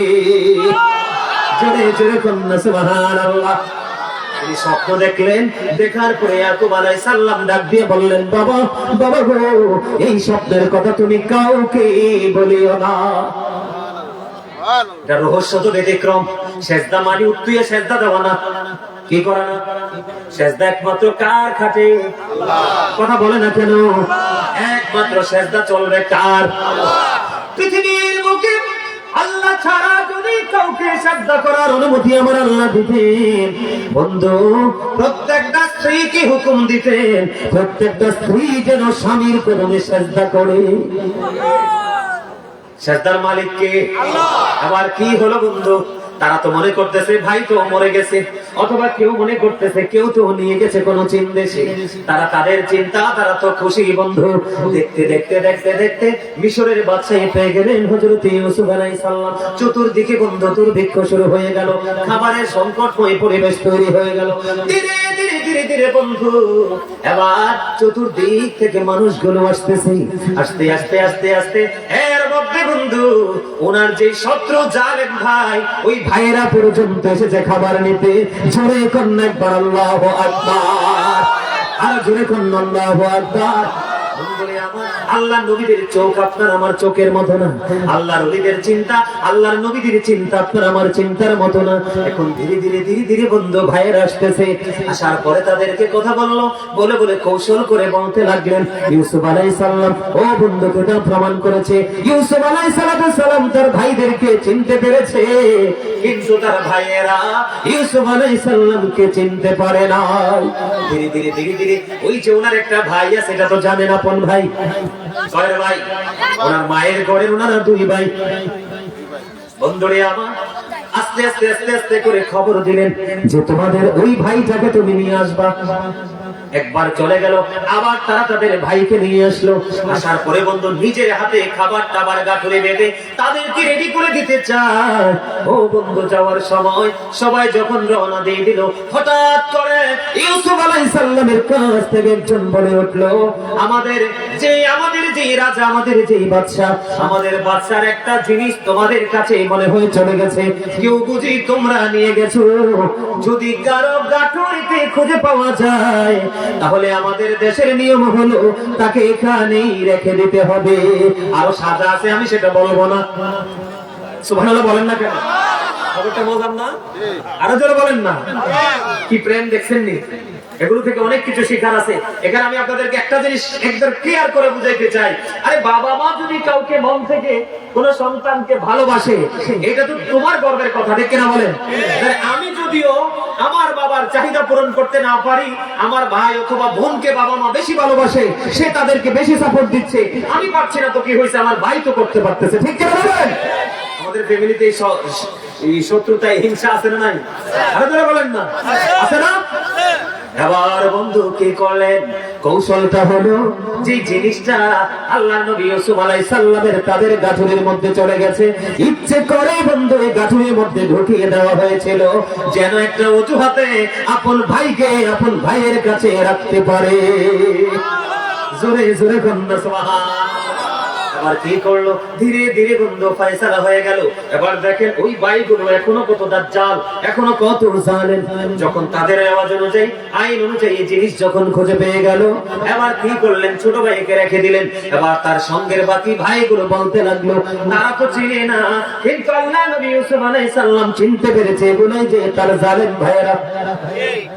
এবার কি করলেন? এবার ভাইরা বলতেছে, আপনি তাকে সাজা দিয়েন না, আপনি তাকে রেখে দিয়েন না, এই করিয়েন না, আপনি তাকে রেখে দিয়েন না, আপনি তাকে রেখে দিয়েন না। কেন রাখবো না? কারণ হলো তার বাবা অন্ধ, চোখে দেখে না, তার বাবা বৃদ্ধ। জোরে কন্যা নাউজুবিল্লাহ, আর হস্তেলে কন্যা নাউজুবিল্লাহ। আমাদের দেশে অনেক ভাই আছে না, তুরবা মা বাপরে কয় না আপনার ফুট, কথা কয় না, কথা বলে না কেন? মারে কয় না এটা আমি জি, কথা কয় না কেন? এটি বেয়াদবের ভাষা। কার ভাষা? কথা কয় না কেন? যদি কোনো মাকে বলা হয় আপনার ফুট, মা কষ্ট পায় না? এখানে তো আপনারা বাবারা আছেন, আছেন না? বাবা হয়েছেন না? একটা ছেলে যদি বলে এটা আপনার ফুট, কষ্ট পাবেন না? ইউসুফ আলাইহিস সালাম কষ্ট পায় নাই? অবশ্যই পাইছে। ওনাকে হিংসা করে মারতে চাইছে, কিন্তু উনি কি হয়েছে? মিশরের।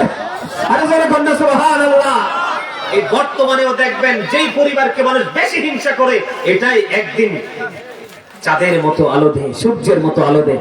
যদিও চাঁদ সূর্যের কাছে কথা বলাটা উচিত না, তারপর এক্সাম্পল দিতে তো হয় না? কথা বলেন না কেন?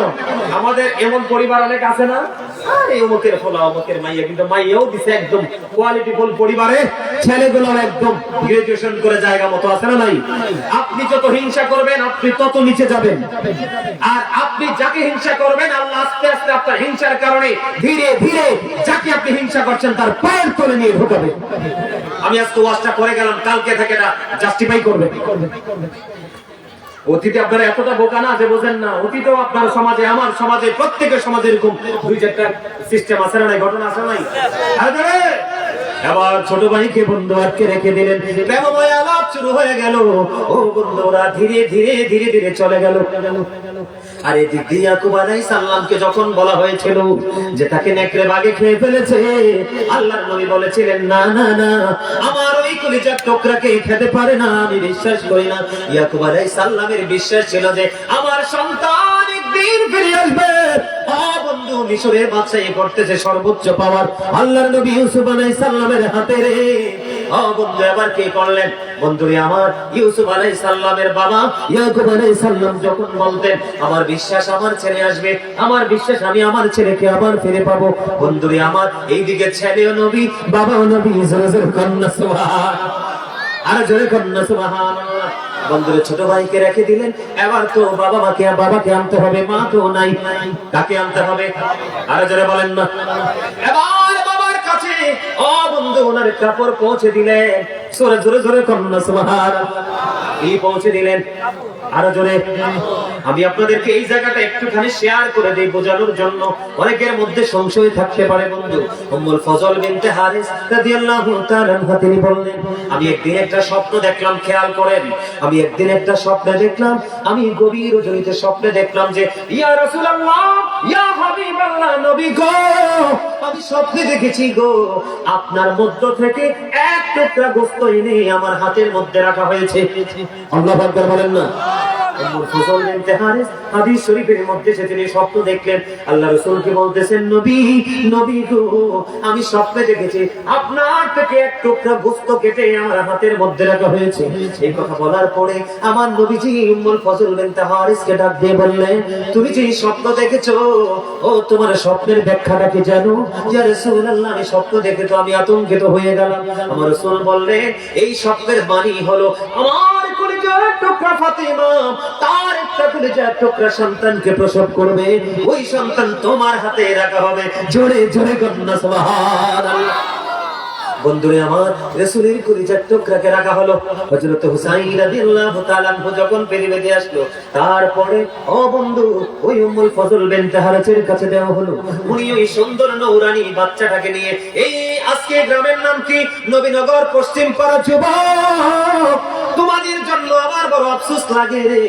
আমি আজকে আপনাদেরকে বলে দেই, আমার যে দাদার বয়সী, বাবার বয়সী, চাচার বয়সী আপনারা যারা আছেন, আমি আজকে বলে দেই, আপনাদের ইন্তেকালের পরে আপনার এই গ্রাম, আপনার এই এলাকা, আপনার এই মহল্লা রহমত শূন্য হয়ে যাবে। বল হুজুর, কেন গো? মুরব্বীদের অন্তরে এখনো খুঁজতে পাওয়া যায় আল্লাহ রাসূলের প্রেম ভালোবাসায় ভরা। ও বন্ধু, বর্তমান প্রজন্মের ম্যাক্সিমাম যুবক যুবতী, তাদের অন্তর খুঁজতে দেখা যায় হিংসা, নোংরামি আর আত্মগরিমায় ভরা। ঠিক কিনা বলে? মুরব্বীদের কাছে আছে ইসলাম, আর যুবকদের কাছ থেকে দূরে গেল বন্ধু ইসলাম। বলে হুজুর, কেন গো?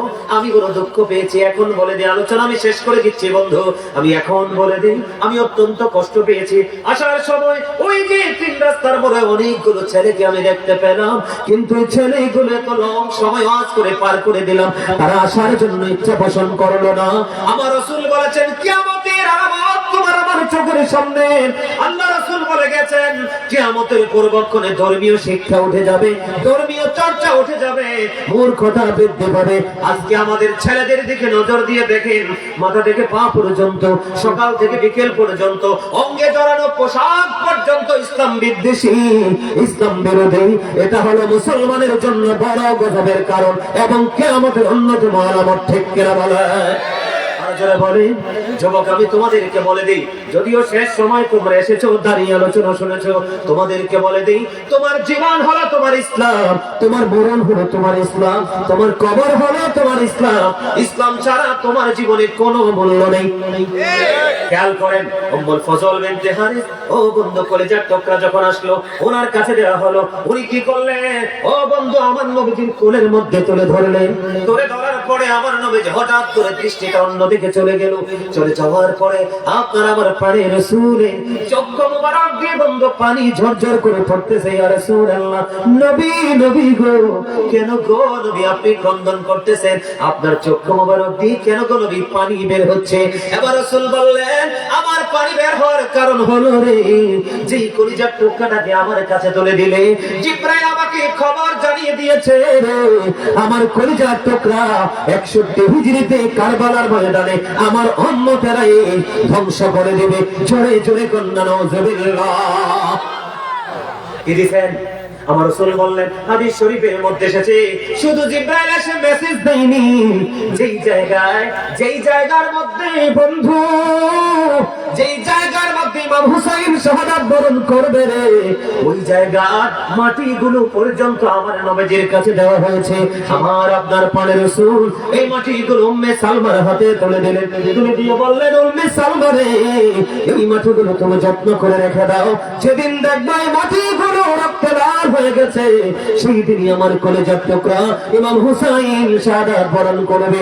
বন্ধুরি আমার, ওই সত্যি সত্যি কারবালা যেদিন হয়েছে, উম্মে সালমা মাটিগুলো ধরে দেখতেন রক্তে লালে লাল হয়ে গেছে। আওয়াজ তুলে কন্যা আল্লাহু আকবার। ঠিক তেমনি ইউসুফ আলাইহিস সালাম তিনি কি করলেন? বাবার কাছে পোশাক পাঠিয়ে দিলেন। ও বন্ধু সুবহানাল্লাহ বলেন না একবার। বাবার কাছে যখন এই পোশাকটা নিয়ে যাওয়া হলো রে, ওই পোশাকটা যখন নিয়ে যাওয়া হলো, বাবার চোখের উপর রাখতে দেরি আল্লাহ রাব্বুল আলামিন ইয়াকুব আলাইহিস সালামের চোখ অন্ধ হয়ে গিয়েছিল। অন্ধ দৃষ্টি আমার আল্লাহ ফিরিয়ে দিয়েছে। জোরে জোরে কন্যা সুবহানাল্লাহ।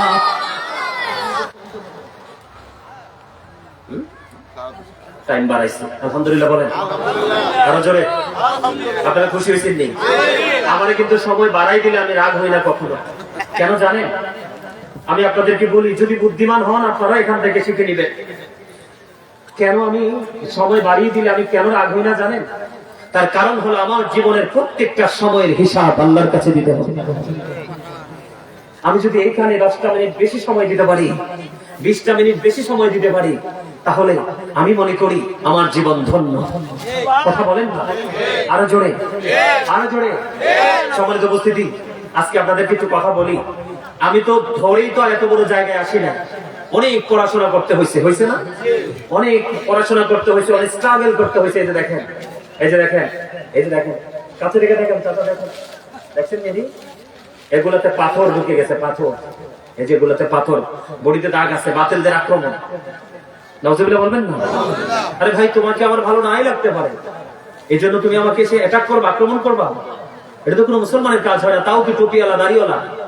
নাউজুবিল্লাহ বলেন না? অনেক স্ট্রাগল করতে করতে এই জায়গায় এসেছি। এখন আর কেউ কিছু বললে আর ভয় লাগে না।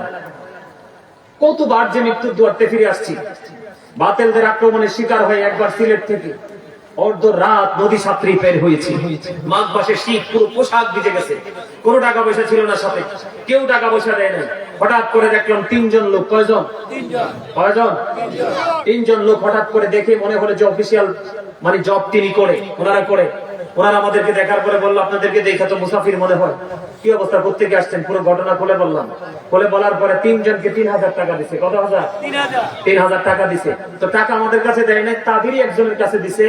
একজনের কাছে দেওয়ার পরে উনি কি করছে, আবার আমার হাতে দিয়েছে টাকাটা। আমি খুলে দেখাই নাই। পরে আমরা যখন আসলাম জায়গা মতো, আসার পরে যাই দিয়েছে 2000 টাকা। তো যার কাছে দিছে সে 1000 টাকা নিয়ে গেছে। নাউজুবিল্লাহ বলে আরো জোরে। এটা শিক্ষার জন্য বলছি। আপনারা যদি বুদ্ধিমান হন, আপনারা গভীরভাবে চিন্তা করবেন কত দুঃখ, কত কষ্ট, কত যন্ত্রণার মধ্য দিয়ে। আমি যখন স্টুডেন্ট লাইফে ছিলাম, সবে বরাত, সবে মেরাজ, সবে কদর, মিলাদুন নবী যখন আসতো, বিভিন্ন আমাদের লাইলাতুল কদর যখন আসতো, সব মসজিদ বন্ধ হয়ে যেত, কিন্তু আমার মসজিদে আলোচনা চলতো। আমি চেষ্টা করতাম যে মুসল্লিগুলো একটু দেরিতে ধরে হলো, মুসল্লিগুলোকে একটা আটকায় রেখা ফজর পরে যদি যাইতে পারি, কারণ শেষ রাত্রেই সব রহমত বান্দার জন্য বরাদ্দ হয়। জোরে কোন সুবহান। আর জোরে এজন্য সময় বাড়ায় দিলে আমি রাগ হই না। আর আমি প্রোগ্রামও দুইটা করি না, একটাই করি, কারণ দুইটা একবারেই করি না বললে আবার ভুল হবে। মাঝে মাঝে দুইটা করে, বিশেষ কোনো গুরুত্বপূর্ণ পার্সন যদি বেশি রিকোয়েস্ট করে, তখন দুইটা কমিটির সাথে কথা বলেই কি করি, রাখার চেষ্টা করি। তবে আমি দুইটা মাহফিল করার পক্ষে আমি না। তার কারণ হলো, দুইটা প্রোগ্রাম যদি করি, সময়ের দিকে তাকাতে হয়, বারবার গরিব দিকে তাকাইতে হয়, বিষয়ের যে গঠনমূলক আলোচনা সেটা কিন্তু গ্যাপ হয়ে যায়, কারণ আমার মধ্যে অন্য টেনশন ঘুরে। ঠিক না বলেন? আরো জোরে। আপনারা সময় একটু বেশি পেয়ে আপনারা খুশি না রাজা? আরো জোরে, আরেকটু মহব্বতে। কি হয়ে গেল? বাবার কাছে পোশাক পেটে দিল। ও বন্ধু, বাবা যখন কাছাকাছি নিয়ে গেল, হযরত ইয়াকুব আলাইহিস সালাম যখন ওই বাবার কাছে নিয়ে যাওয়া হলো, ওই বাবার মুখে যখন কাছাকাছি নিয়ে যাওয়া হলো, ওই কাপড় যখন লাগলো বন্ধু, আল্লাহর কুদরতে ইউসুফ আলাইহিস সালামের বাবা ইয়াকুব আলাইহিস সালাম, আল্লাহর নবী, ওই চোখের দৃষ্টি আমার আল্লাহ ফিরিয়ে দিলেন। জোরে জোরে কন্না সুবহানাল্লাহ। আরেকটু জোরে বলেন না সুবহানাল্লাহ। ধীরে ধীরে বাবা যখন বন্ধু সুস্থ হয়ে গেল, এবার বন্ধু মেসেজ চলে আসলো, বন্ধু আমার কমপক্ষে 60 জনের উপরে। কতজন? কমপক্ষে 60 জনের উপরে, 67 বা 65 জনের মতো ওই রকম লোক কেনান থেকে মিশরের উদ্দেশ্যে বন্ধু রওনা হলো। জোরে কন্না সুবহান। আর জোরে বলেন না সুবহানাল্লাহ। বন্ধু আমার ইউসুফ আলাইহিস সালামের উদ্দেশ্যে বন্ধু রওনা দিয়ে দিলেন। ধীরে ধীরে ধীরে ধীরে ধীরে ধীরে কেনান থেকে মিশরের উদ্দেশ্যে রওনা দিয়ে দিলেন। বন্ধুরে আমার, ওই যে স্বপ্ন দেখেছিলেন, কয়টা তারকা? 11টা। কয়টা? 11টা তারকা এবং একটা চাঁদ এবং একটা সূর্য। আল্লাহর নবী ইয়াকুব আলাইহিস সালামের পুত্র কলিজার টুকরা ইউসুফ আলাইহিস সালামের কদমে সিজদা দিয়েছে। এটার মানে হলো সবগুলো দুশমন আর ভাইয়েরা, ও বন্ধু, নবী থেকে তো জন্ম হয়েছে ওরা। দেখে না বলেন, কোত্থেকে? নবী থেকে জন্ম হয়েছে না ওরা। বন্ধু ওনাকে মেরে ফেললো, ওনাকে মেরে ফেলার জন্য কূপের মধ্যে নিক্ষেপ করে দিল।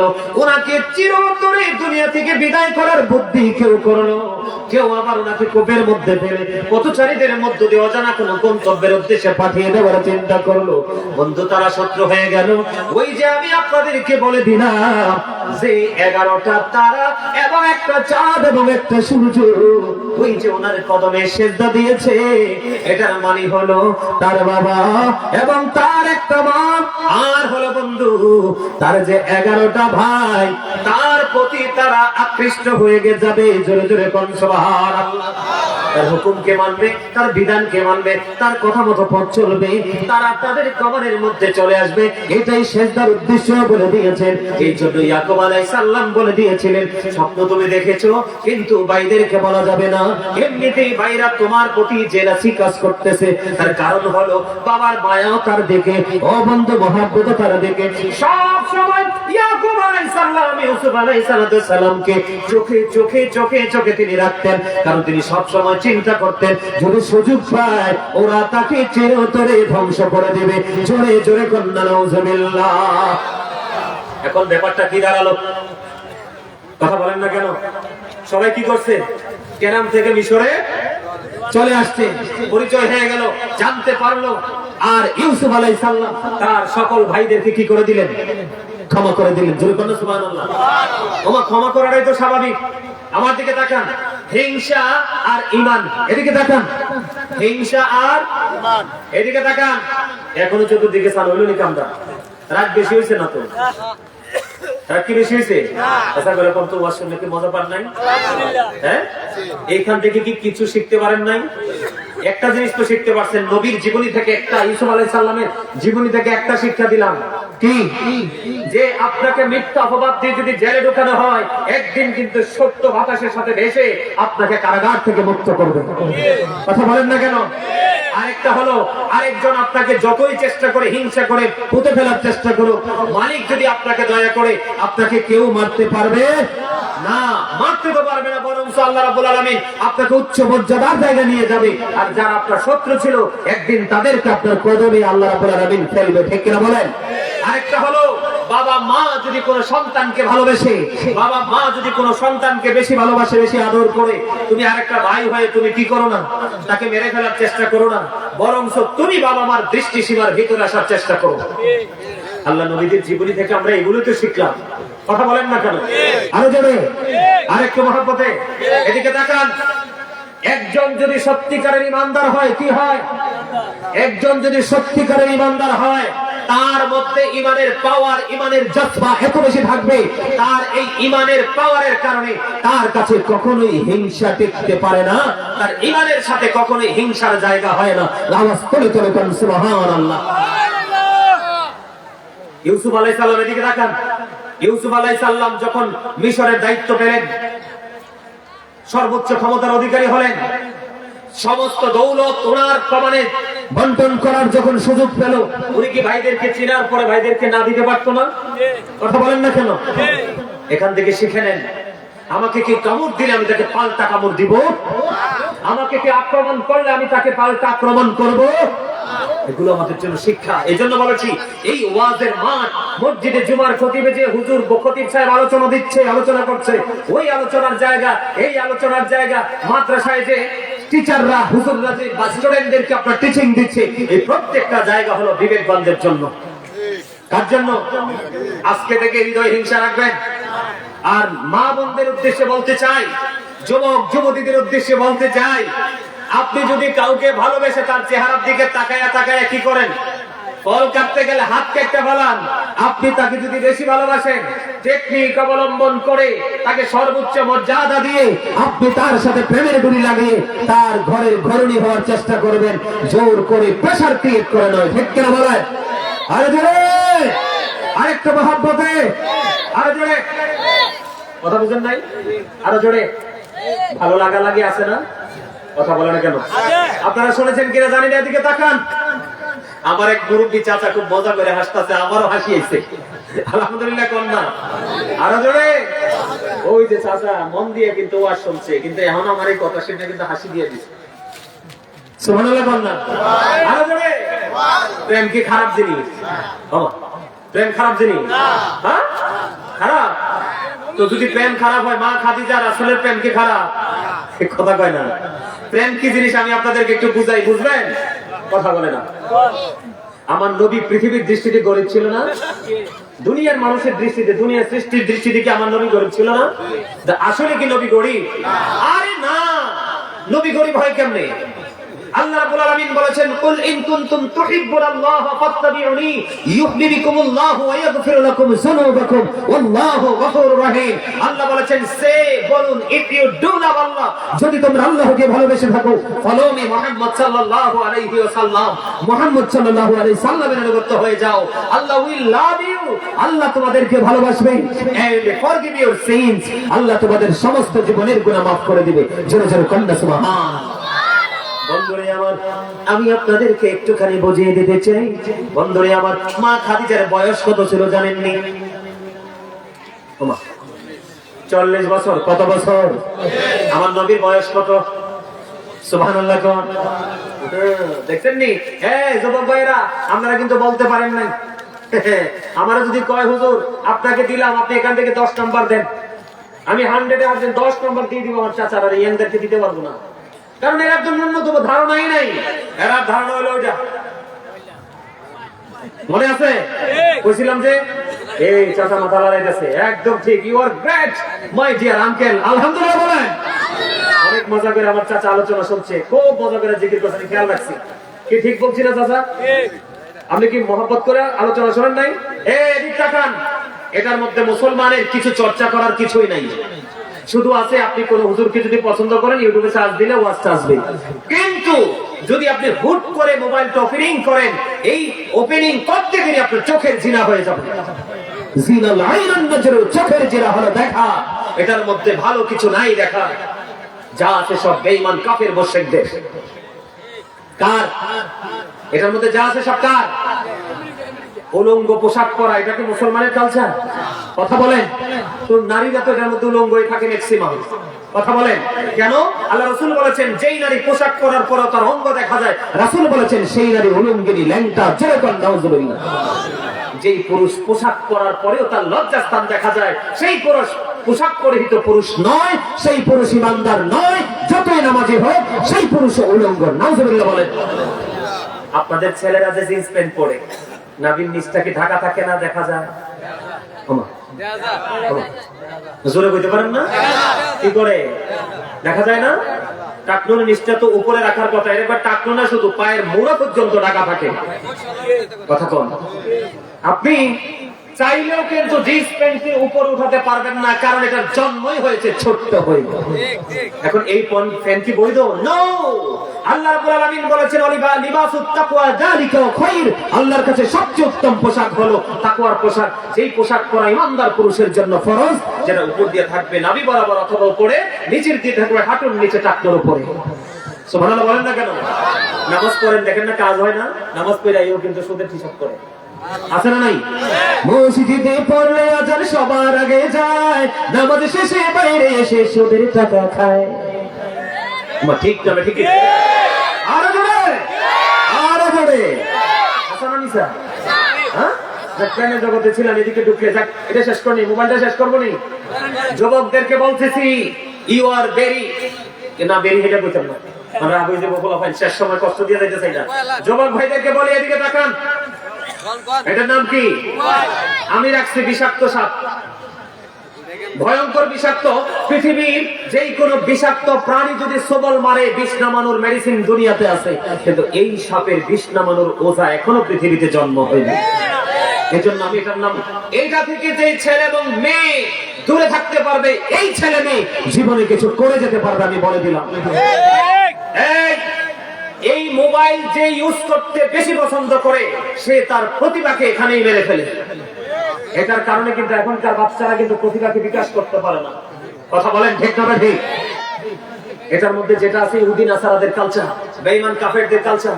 যুবকদেরকে বলে নেই, আল্লাহ বলেছেন উইদ্দাত লিল কাফিরিন, কাফেরদের জন্য বরাদ্দ করেছে আল্লাহ জাহান্নাম, কিন্তু সেই জাহান্নামে তো মুসলমানও যাবে। কেন? কাফেররা কোথায় যাবে? কথা কয় না, জাহান্নামে। এখন এই কাফেররা মুসলমানের বন্ধুরা শত্রু, শত্রু মন থেকে কইতাছেন। যুবক ভাইদেরকে বলছি, যুবকরা বলেন মুসলমানরা বন্ধু না শত্রু? বেঈমানেরা শত্রু কয় না, দেখ তোমরা যখন কও না আমি কইয়ে দিই। আল্লাহ রাব্বুল আলামিন পবিত্র কালামে হাকিমে বলেছেন ইন্নাল কাফিরিনা কানু লাকুম আদুওয়াম মুবিনা। আল্লাহ রাব্বুল আলামিন বলেছেন the heretics are the eternal enemy of the believers, ঈমানদারদের প্রকাশ্য শত্রু হলো বেঈমান কাফেররা। আওয়াজ তুলে তুলে বলেন না নাউজুবিল্লাহ। মোবাইলে চাইলে আপনি বেঈমান কাফেরের সংস্পর্শে থাকবেন, আর তারা আপনাকে নিয়ে যাবে কোথায়? জাহান্নামে। ঠিক না বলেন? আর আপনি যদি প্রেম করেন, আপনার প্রেম আপনাকে স্বর্গে পৌঁছে দিবে। সুবহানাল্লাহ বলেন। আপনি যদি নিঃস্বার্থভাবে শুধু আল্লাহর খুশির জন্য কাউকে ভালোবাসেন, এই ভালোবাসা আশির সাথে যুক্ত হয়ে যায়, কাল হাসরের ময়দানে আসমান থাকবেন। আল্লাহ বলেছেন ইদাস সামাউন ফাতারাত ওয়া ইদাল কাওয়াকিবুন তাসারাত ওয়া ইদাল বিহারু ফুজিরাত। আসমান ভেঙে যাবে, তারকাগুলি ঝরে পড়বে, সমুদ্র উদ্বৃত হয়ে যাবে। সেই দিন আপনি যদি সত্যিকার অর্থে একজন মানুষ আর একজন মাসুমকে শুধু আল্লাহর সন্তুষ্টির জন্য ভালোবাসেন, আর সে ছায়ার নিচে জায়গা পেয়ে যাবেন। সুবহানাল্লাহ, সুবহানাল্লাহ বলেন। বন্ধুরে আমার, আমার নবীজি বয়স ছিল বন্ধু 25, মা খাদিজার বয়স ছিল বন্ধু 40। মা খাদিজার আগে দুইটা বিয়ে হয়েছিল। কি হয়েছিল? বন্ধুরে আমার, তাদের মধ্যে একটা প্রেম তৈরি হয়ে গেল। বন্ধুরে আমার, মা খাদিজার সমস্ত সম্পদ আমার নবীজির কাছে বিলিয়ে দিলেন। কখন? যখন মা খাদিজার সঙ্গে আমার নবীর বিবাহের আলাপ আলোচনা চলছে। আমি প্রেম বোঝাই আপনাদেরকে, প্রেম করলে কেমন করে প্রেম করবেন। মা খাদিজার সাথে যখন বন্ধু প্রেমের আলাপ আলোচনা, বিয়ের আলাপ আলোচনা যখন চলতেছে রে বন্ধু, জান হুজুরকে নিয়ে আসেন না, যান যান নিয়ে আসেন, নিয়ে আসেন। যখন বন্ধু আলাপ আলোচনা চলতেছে, আমার দিকে তাকান, তখন মা খাদিজার সঙ্গীরা বান্ধবীরা বলতেছে রে খাদিজা তুমি কেমন করে এই তোমার মতো আরবের ধনী মহিলা কেমন করে গরিব মোহাম্মদকে তুমি বিয়া করবা? এবার মা খাদিজা আমার রাসূলকে এত বেশি ভালোবেসেছে রে। ও বন্ধু, মা খাদিজা স্বপ্নে দেখেছে আকাশ থেকে চাঁদ যেন মা খাদিজার বুকে এসে আশ্রয় নিয়েছে। মা খাদিজা তো তখন থেকেই পাগল হয়ে গেছে, এটা চাঁদ তো নয়, এটা আখির নবীর উম্মত, ওই নবী হবে আমি খাদিজার স্বামী। জোরে জোরে কন্যা সুবহানাল্লাহ। বন্ধু, খাদিজা এমন একজন মানুষ ছিলেন রে, যে খাদিজাকে আমার আল্লাহ নিজে সালাম দিয়েছে।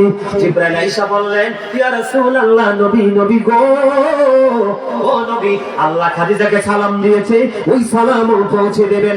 আমি জিবরাইল ওই আপনার খাদিজাকে সালাম দিলাম, আমার পক্ষ থেকে সালামটা খাদিজাকে পৌঁছে দেবেন। জোরে জোরে কন্যা সুবহানাল্লাহ। আল্লাহু আকবার, আল্লাহু আকবার।